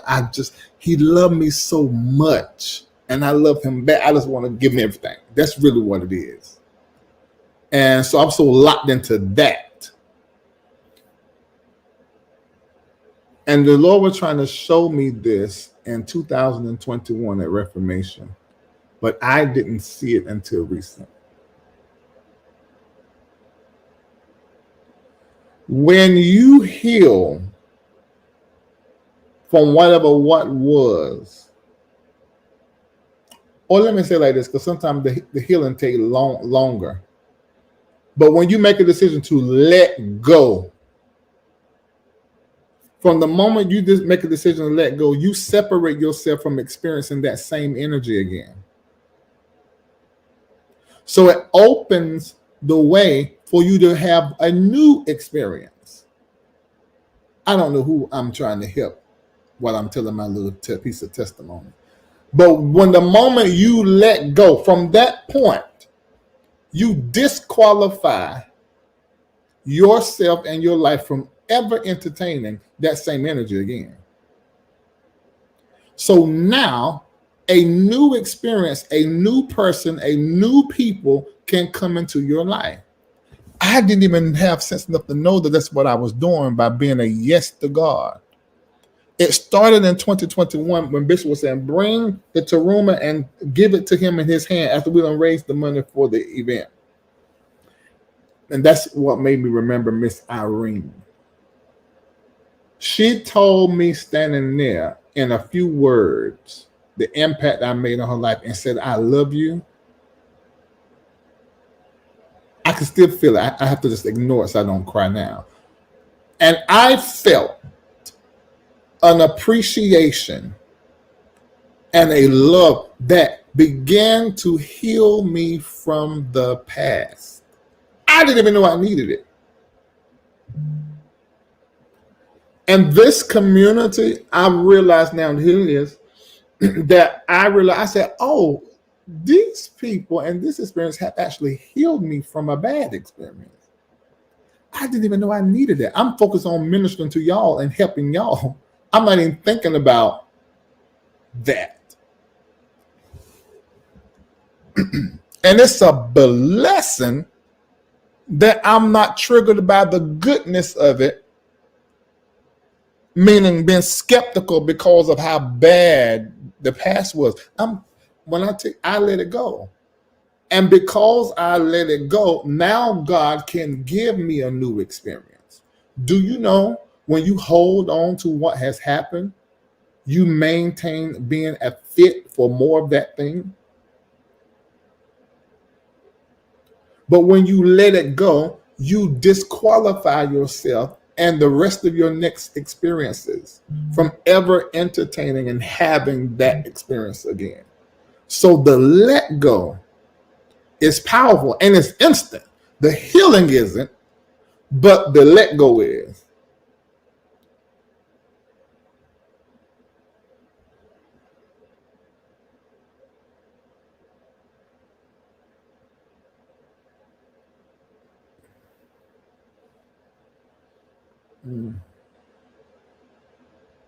So I hope that convinced someone in the chat and someone on this panel in pink to let go. This is so good. This came up in shadow work and the whole let go. And I'm just grateful because this is on point. Wow. I didn't know that wasn't there.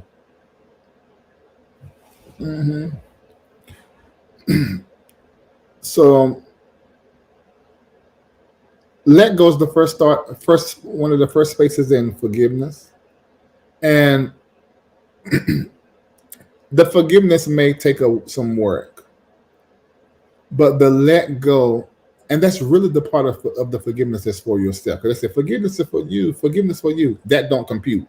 But when you say forgiveness is in a 3-step process and the first step is let go, I say, aha, I got that. Because that healing from the pain and what they're doing, that's a process that's the forgiveness may have to happen over and over and over and over again. But if you can let that thing go, you're halfway there.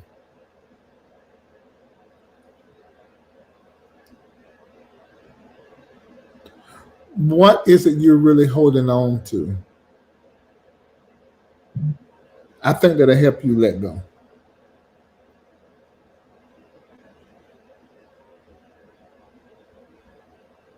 Okay. Derek says new prayer forming as we speak. Yeah.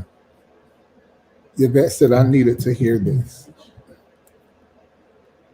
I'm a whole pastor, preacher, and prophesying. You calling me while I'm in service, y'all be shaming yourself. If you're a prophet, you should have picked it up. Talk to you later.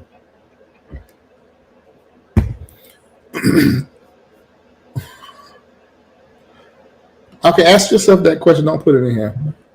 What is it are you actually holding on to?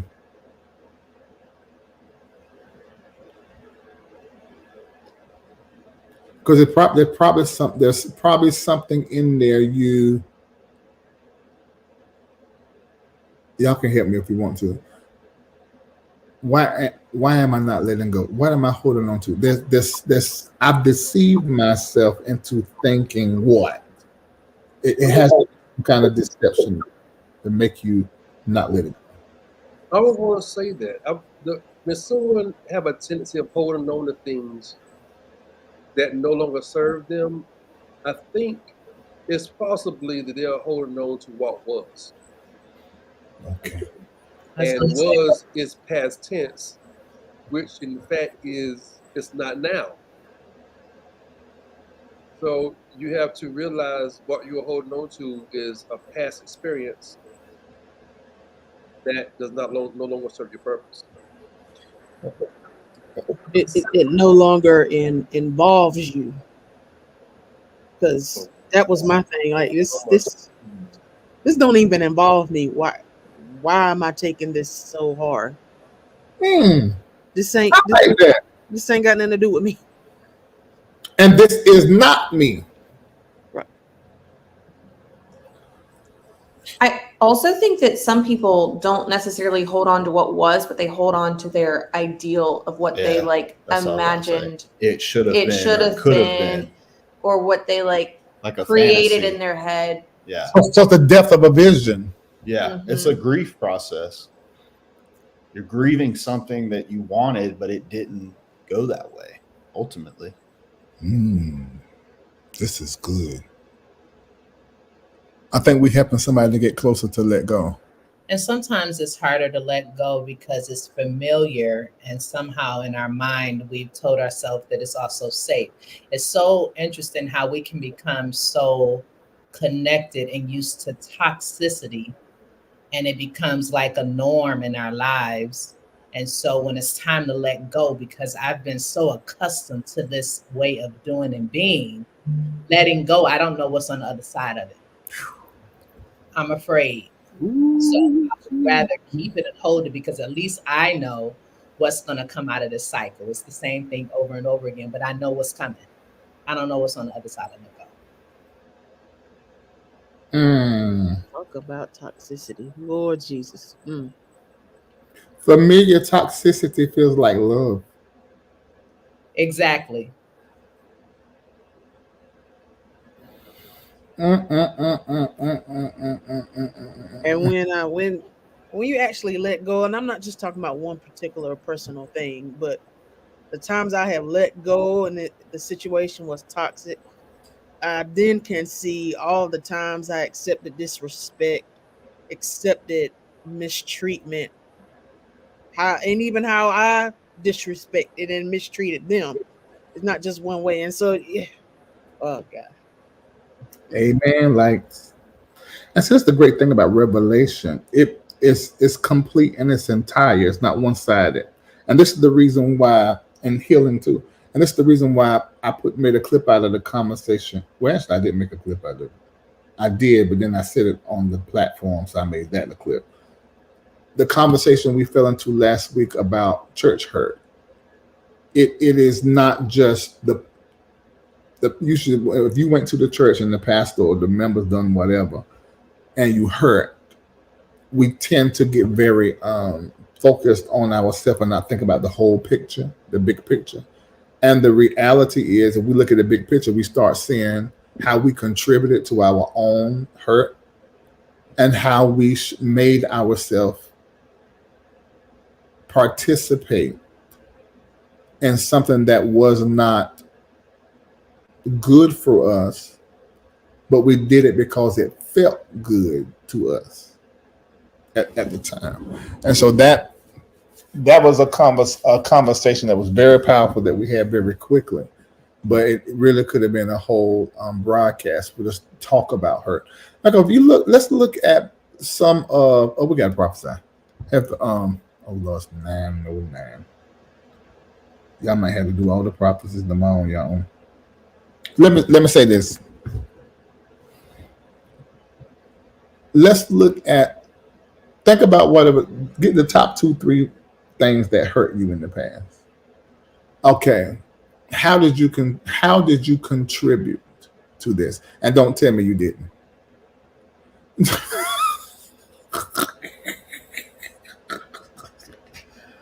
So how much time should we waste on, but you said, but you did?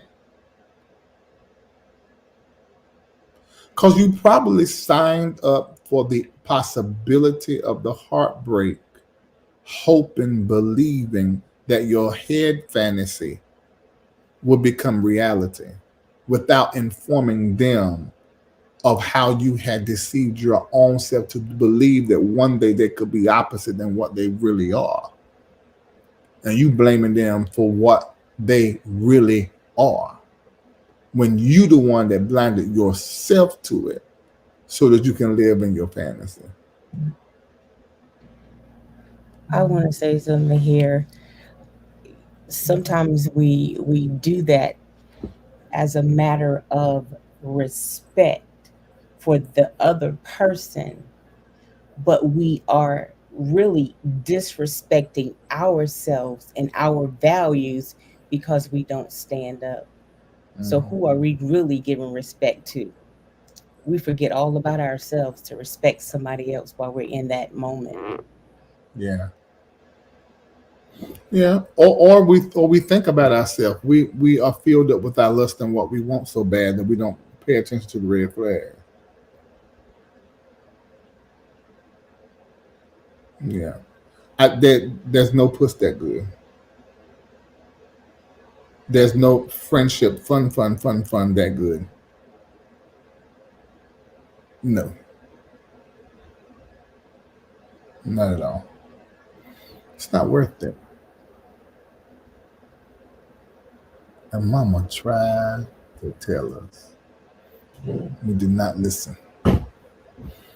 Oh, and she said, I'm gonna live long enough for you to find out what I'm saying is the truth. Oh, I didn't want to believe that. Okay, Latina Lewis have done the stakeholder seed. Let's prophesy to her. Y'all can do one word. Father God, we thank you. We praise you for this opportunity that we have as a community to the prophetic chatter, the conversation, the revelations, the shares. It's been absolute church to us. But now, God, it's time to speak to those that are plugged into the vision, funding the vision, worshiping you through their giving by way of the MBN network. And it's time for us to minister to them. Open up our eyes and our ears. Speak your words. Create through our mouth. Dance your vision in our head. Give us the articulation to express and share. And what we say, let it build faith, cancel out fears, and give direction. In Jesus' name, amen.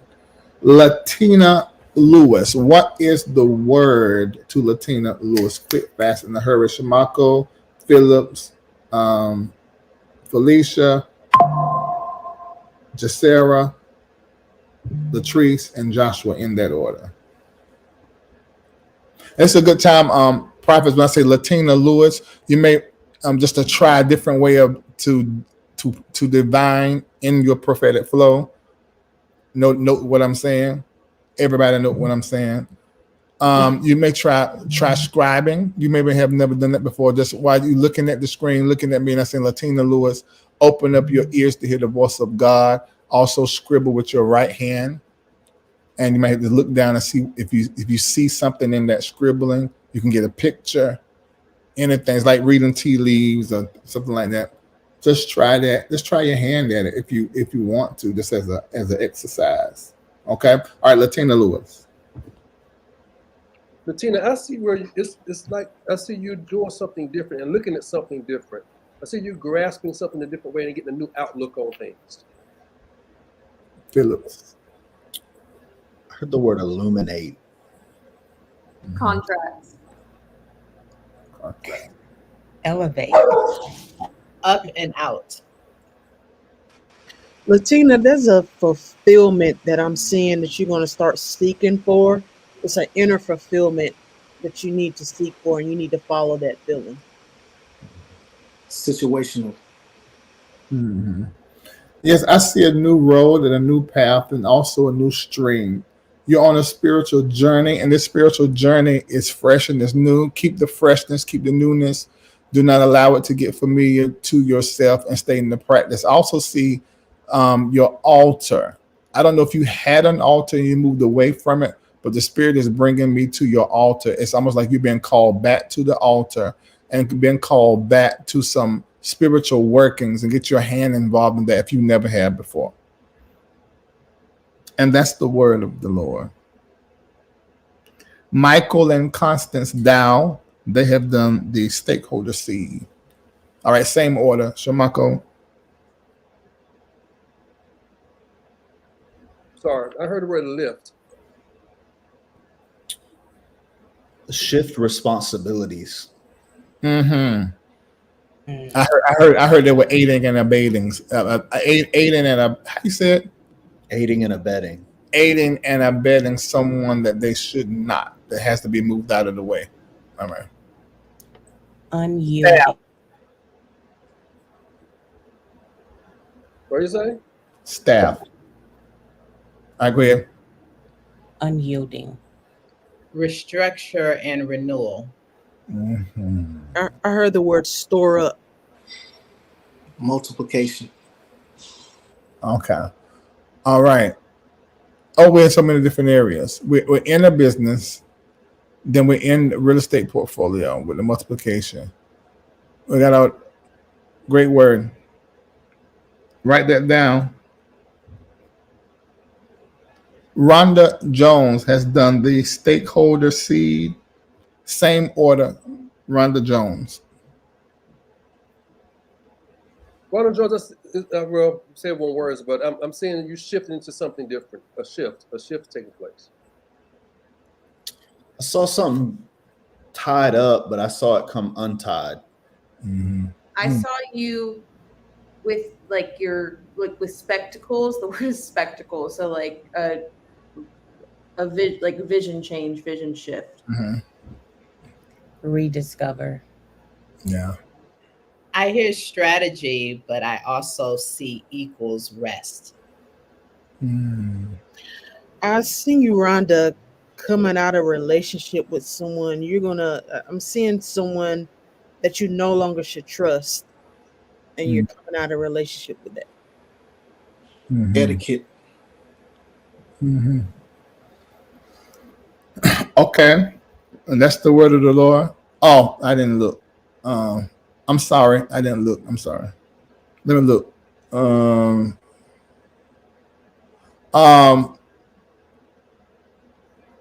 you may feel as though that you have been in a desert like dry, like tied up place, but you're not. You are literally passing through what is the norm at this space of building wealth and also setting for future goals. I see where you're going to be some streamlining some things. It's almost like putting yourself on a strict budget for what it is that you're going to be wanting to do. Go with that and allow all of that. It's going to be very favorable for you middle end of 2025. All right, Daphne Harrison. Daphne Harrison. She done the stakeholder seed. All right, Shamako. I'm hearing the word like consecration. Command. Stay connected. Force. Faith. I'm seeing you laughing. There needs to be some laughter added to your life and intentionally added it to your life. Approach.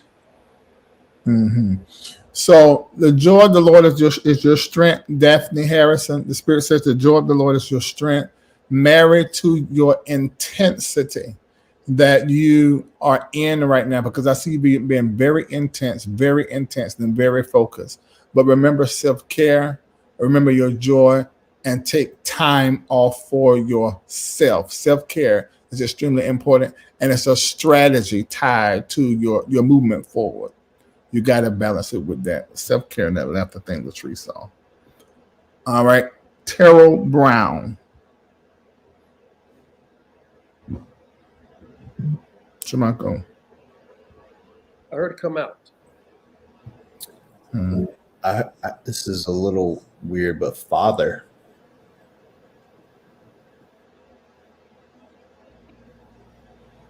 Erica. No, Erica.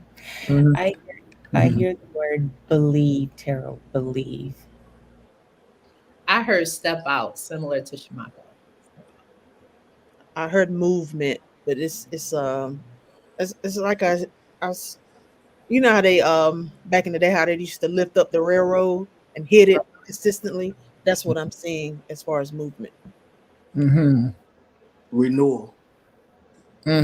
Your strength is being renewed as you consistently focus on what it is that you want and move forward in that. That's the word of the Lord. Chandra. Oh, that's Shan. I think that's a Chandra Clark. Sandra, you're going to find new footing. I see you find a new footing, new placement, and a new stride. Yeah, movement. Tools. I'm saying that the movement is taking place because 7 years a cycle has been broken, and now you're being freed up to move. 7 years done. I heard the word peace. Chalk it up. Say it again. Chalk it up. Chalk it up. Explain. It's sort of like deal with it. Put your big boy pants on and deal with it. Okay. Got it. All right. Chandra Clark. Thoroughly reconsider any offer. I'm looking at something coming in on the table. Thoroughly reconsider. There can be an adjustment made, or you may just have to walk away from that. All right. I think this goes along with what Reid said. I heard look into it, pay attention. And I heard put it under the candle. Okay, that's your strategy, Shan. Getting sight to see into it. And that's the word of the Lord. All right, Gloria Bracey. All right, Shamako. I'm saying where you're going to find like a joy. Find a joy and almost like a fresh a breath of fresh air. I saw this level of darkness lift, almost like a cloud up off of her. I saw you, you weren't naked, but like just taking off old clothes, like disrobing. Perpetuate. Freedom. And I saw her twirling and her clothes. I seen a stack, like a band being put in her right hand of money. Put in her right hand. Understanding and freedom. So this don't happen much. Everybody's on the same thing with her. So this is something that. So who is Gloria Bracey? Really consider walking out of any and everything that will make you immobile, restrict you, or constrict you, and really look into going in a direction that frees you up, especially your time. Yeah. All right. Cheryl J. Stewart Sharon CJ. Start with Shamako. Don't be afraid to move. I see it's almost like I'm seeing your foot your foot stuck in something. I see you lift your foot up and begin to move. I have a word, but it's like I'm looking at like beautiful surroundings, like a very pretty surrounding around her. I see, and I know you like go by joy sometimes, but I see like a huge smile across your face, and you're like finally feeling joy, and it's exuding from you. Transformation. Divine connections, two in particular. You almost said what I was gonna say. I heard the word faith. Acquire. I kept divine displacement, divine displacement, divine displacement, divine displacement. Yeah. All right. And that's the word of the Lord. Yvette said, do I give as a partner? You give any level that you want to or can. At this level, you can give it a partnership level. I mean, you partnering with the moment high performer, I mean that you are performing above what is the base in the moment prophetically. Stakeholder, you have a stake in this moment. You're holding a stake in the moment. And then superseding the ask or whatever it is. Okay. All right, Chris Taylor. The word of the Lord to Chris Taylor. Many opportunities. Lucrative. Consistency. Magnetic. Thorough. Seer. It's crunch time. Crunch time. The word of the Lord, Chris Taylor. God says that you have carried much, but the time of carrying a lot is no more. God says that I'm going to give you a strategy and a way to get the same work done with less. Cuts need to be made. And that's the word of the Lord. Edit. As I turn away from the word, I see edit, dot. Byron Burnside has done the stakeholder seed of $255.55, the master move seed. Oh, Byron, I heard look again. It's almost like I'm seeing you overlook something. Rethink. Yeah. Restructure, recategorize. Clear. Hope against hope. I heard the word decide, but I was seeing the judge clamor the thing. Gavel. Yeah, but it was saying decide. It was like that. Decide at the same time. Reassess. The word of the Lord is that you're going to begin to move forward differently. There's a new plan that has been dancing around in your head while you sleep. Shake yourself and begin to see the instructions of the Lord that have been already downloaded in the inside of you. Step out and go. And that's the word of the Lord. I don't have it on a list, but I know these ain't no liars. Dr. Erica Counts. Chris Taylor says the edits and trimming has been happening all week. Whoa. And that is they let you know you're walking with spirit. You're in the right vein. And see, this is remember the prayer I pray, said, Lord, give us the word that we need to say that will build faith, cancel out fears. That's something I've always prayed when I got prophesied to somebody and bring confirmation in that direction.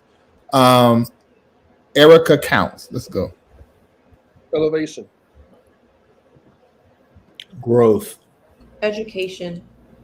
Acquire. New song. Format. Maneuver. Erica Counts. God says to me that you are his beloved and that he is literally riding with you through it. Times where you feel as though you're alone, God said, I am right there with you. I see. Well, did you go through a health challenge? A strong health challenge or facing one now, Erica? God, I hate these delayed things. I'm going to have to do these links. because I start going down into stuff, and I need to know what I'm looking at. I the Lord, I just hear him say, I've been with her before, I'm gonna be with her again. So it's something reoccurring or trying to come back up or about to come back up. You said I keep prophesying about you. Yeah. Oh, really? Okay. So go get full blood panel, and I want you to look and I know what I want you to do. I must be looking for something. I'm trying to catch something or a grab hold or something. So get full blood panel. Have you had a health challenge before?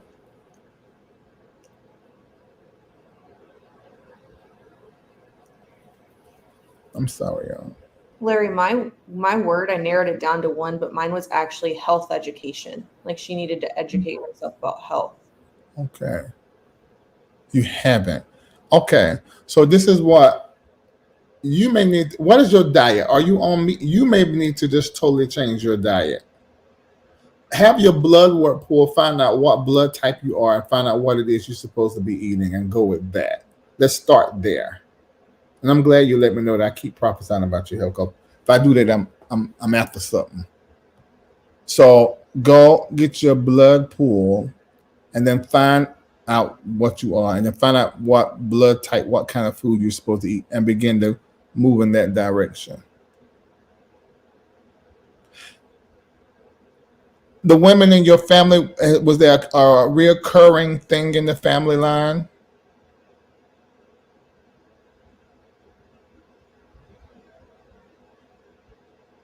That's why I don't need to be prophesying. I get way too long.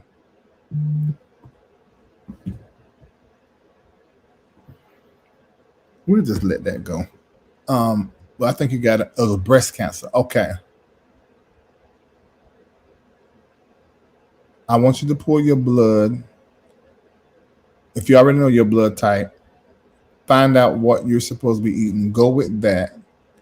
And I was almost about to tell you go get a PET scan, but I don't know if you can just go and get one. So somebody in the medical field going to have to let me know.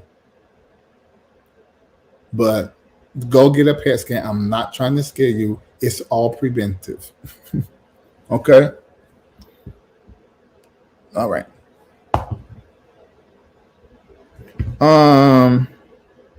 Joy and Lachey Young. Joy and Lachey Run. They've done the $255.55 stakeholder seed.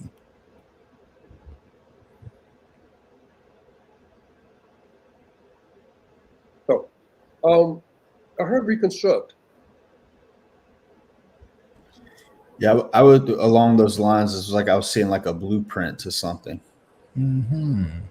I saw restructure and rejuvenate. I see two words: alignment and harmony. Mm-hmm. As they walk side by side is what I saw. Mm-hmm. I'm seeing you, Joy, piecing some things together, and Lachey is beside you. It's like there's some strategy and restructuring needs to take place. Appeal. Appeal? Okay. Uphill or uphill? Uphill. APPEAL. All the Alabama, I just couldn't tell. Okay.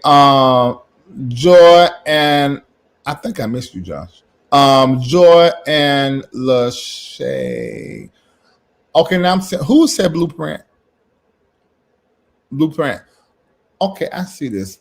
What is this? They got an idea that God is going to back, but it has to be done together.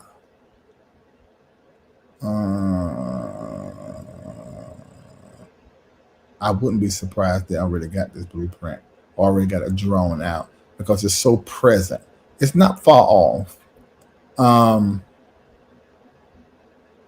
Whatever this is going to be done, completed by 26. And there's a lot of money. that's coming to the family. And that's it. Okay. Somebody said the PCP scan. Oh, your personal care provider. I think that's what you're saying. Can refer you to get that scan.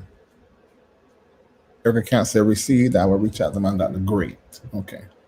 All right.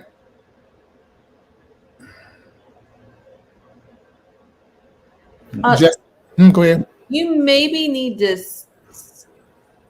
Somebody told me that you might need to say you feel a lump. Okay. To be able to get that covered, because if it's just for funsies, it probably wouldn't be covered. It's wicked. That whole industry is wicked. When my mom threw that, and I had told her, we had a discussion about it because when they came to Reformation last year, I did not know. Mama started feeling sick May last year, because them old folk don't tell nothing. And she started, this little hair and stuff coming out, and her and daddy kept it to their darn self. Please, nobody do that. That is old school stupidness. Talk, open your mouth. When something feel wrong, you'll feel bad. I got a little of that in me. Usually when I'm saying I feel a certain kind of way, it's been going on for days. Let's not do that, because we should be preventive as much as we are prophetic. We should be preventive. There's one lady that was a part of who I love. The first time I prophesied to her 3.5 years ago, I said, change your diet. There's something trying to happen in your body, which ended up being cancer. She's passed now. So I think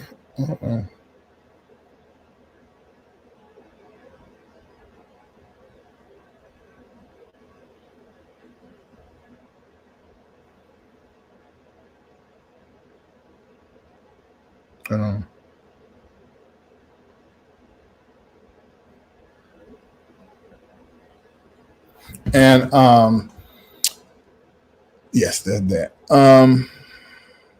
So George said, that's me, old school stupid. God, what was I saying?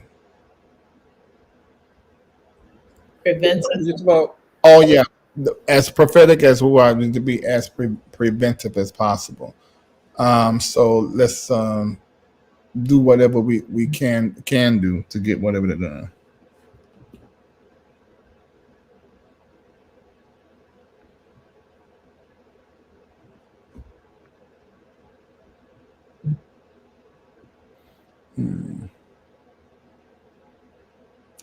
Think about her often and get sad. Who you talking about? All right. Sorry, y'all. Next is Shamako Bryant. Michael, prophesy. To myself? Yeah, I do it all the time. You'd be surprised what comes forth. Healing. Clarity. Listen to the spirit. I heard it. That was the first thing I heard. Okay. See how I go? Go ahead. You said clarity? Clarity. I need a credence or acceptance. Okay. Erica. Reborn. Is that a word? Yeah, you can say that. Mm-hmm. I hear 2 words: investigate and interrogate. Only one word: stop. Crystallize.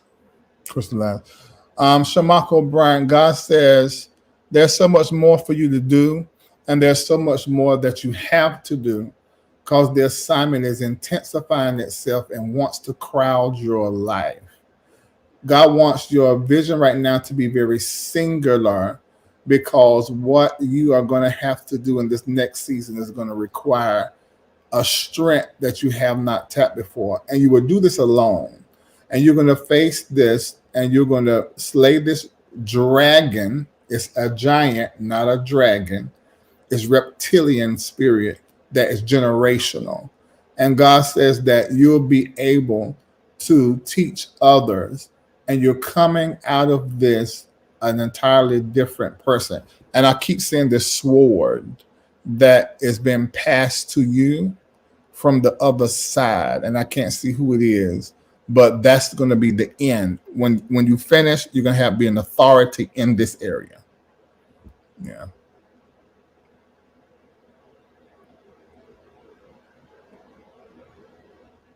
Somebody says, I've had this congested cough for months now, and all CAT scans of my chest have come back clear. Did you do an MRI? Let me tell you something, black people and women of all color. You have to be aggressive when you're dealing with this medical industry when it comes to your health. Because sadly, in a lot of cases, there isn't a lot of time and attention used when it comes to colored and women. So if a CAT scan, which I don't know why they would do that for a cough, or maybe there's something I don't know, try MRI, and do not, and especially you black, get you a PET scan because you can catch this. Most anything you catch early, you be all right. So that's every 6 months. Well, I'm not having sex and I don't feel bad. I don't care. I get mine pulled like I am working 24/7. Get your blood pulled. I mean, because you can just have a spike in white blood cell. Like, what's that? Where this coming from? And then you have to get to the root of that thing. If anything start changing, your numbers ain't looking right, there's something going on. So you need to do it. And don't tell me you can't afford it. If you own if I'm receiving your Terumo for any length of time for 12 months, you can't afford it.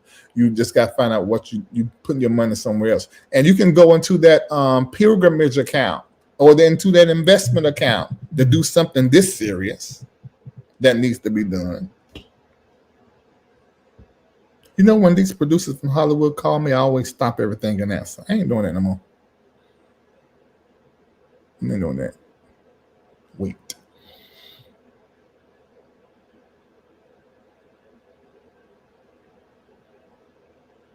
Somebody said I chuckled when Michael said to myself. Yes. I just prophesied to myself the other day and recorded it and I listened to it back because, oh my God. It's the same gift. The reason I'm here is because of that, but I don't think I'll do it tonight. Okay, Jessica Dollarson has also done the stakeholder seed, $255.55. Jessica Dollarson. This is gonna be our last one. Oh, Jessica, I see like you're turning over some new things, almost like a turning over a new leaf. Yeah, I see her becoming almost like a new individual. I want to say new person, but it's new individual is what I keep hearing. I see like peeling or shedding. These new experiences that you're going to encounter, Jessica, make sure you're documenting it and recording it. I hear rebirth. I'm seeing you provide someone some type of support or gifting someone some type of support. Elaborate. Great. Jessica Dollison, the Spirit says, thinking not strange about the call that you're going to be receiving requesting your presence. It's going to be a new experience. It may seem small and it may seem minuscule, but follow it through and just have that experience is good for you.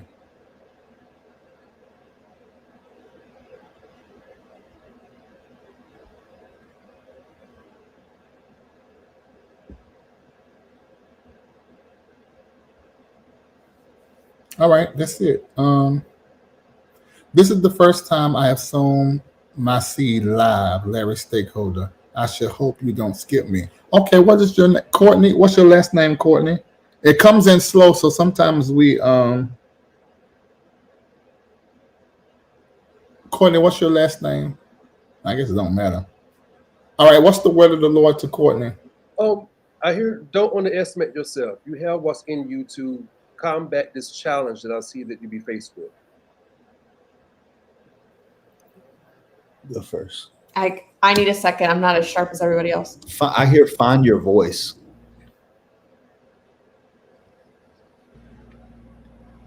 Management. Recovery. Mm-hmm. Courtney, I've seen you walking over a bridge,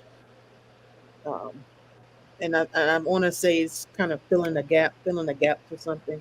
But I seen you walking over a bridge. Exchange.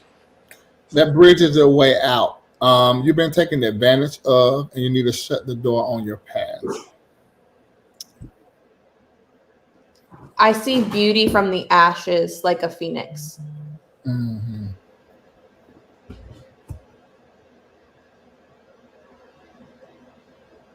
All right. I'm paying next week. My chest is heavy. Paying. I think she's new because she's like is ready to sew. She's been asking questions a lot tonight. Oh, okay. You knew. Well, welcome, Yvette. I think that is the Christmas gift. When you come in, try to change your name to the first and last name. So when times like this, when we are attempting to minister to people, that we can call you by your name. So for your recording, it'll be good. All right, I want to recognize those of you that have also gone and to support, but quite a few high performers: Emily McIntyre, Monica Bray, Stephanie Peoples. How you doing? Angela Anderson, Angel Perry, Martha Blandon, Candace Johnson Pliez, Mark Coley, Shauna Stanback. Let's prophesy to Mark. I feel like he's in need of hearing something from the Lord. And also the Shante. Oh my God, I'm gonna end up going through all of this. I need to stop. Let's do Mark right quick. Mark, I heard the word trust. Okay. I see where there's almost like a healing taking place. There's like some level of pain, hurt. I want to say trauma, but he's in a process of healing. And it's like I hear in the spirit to be gracious with yourself in this time.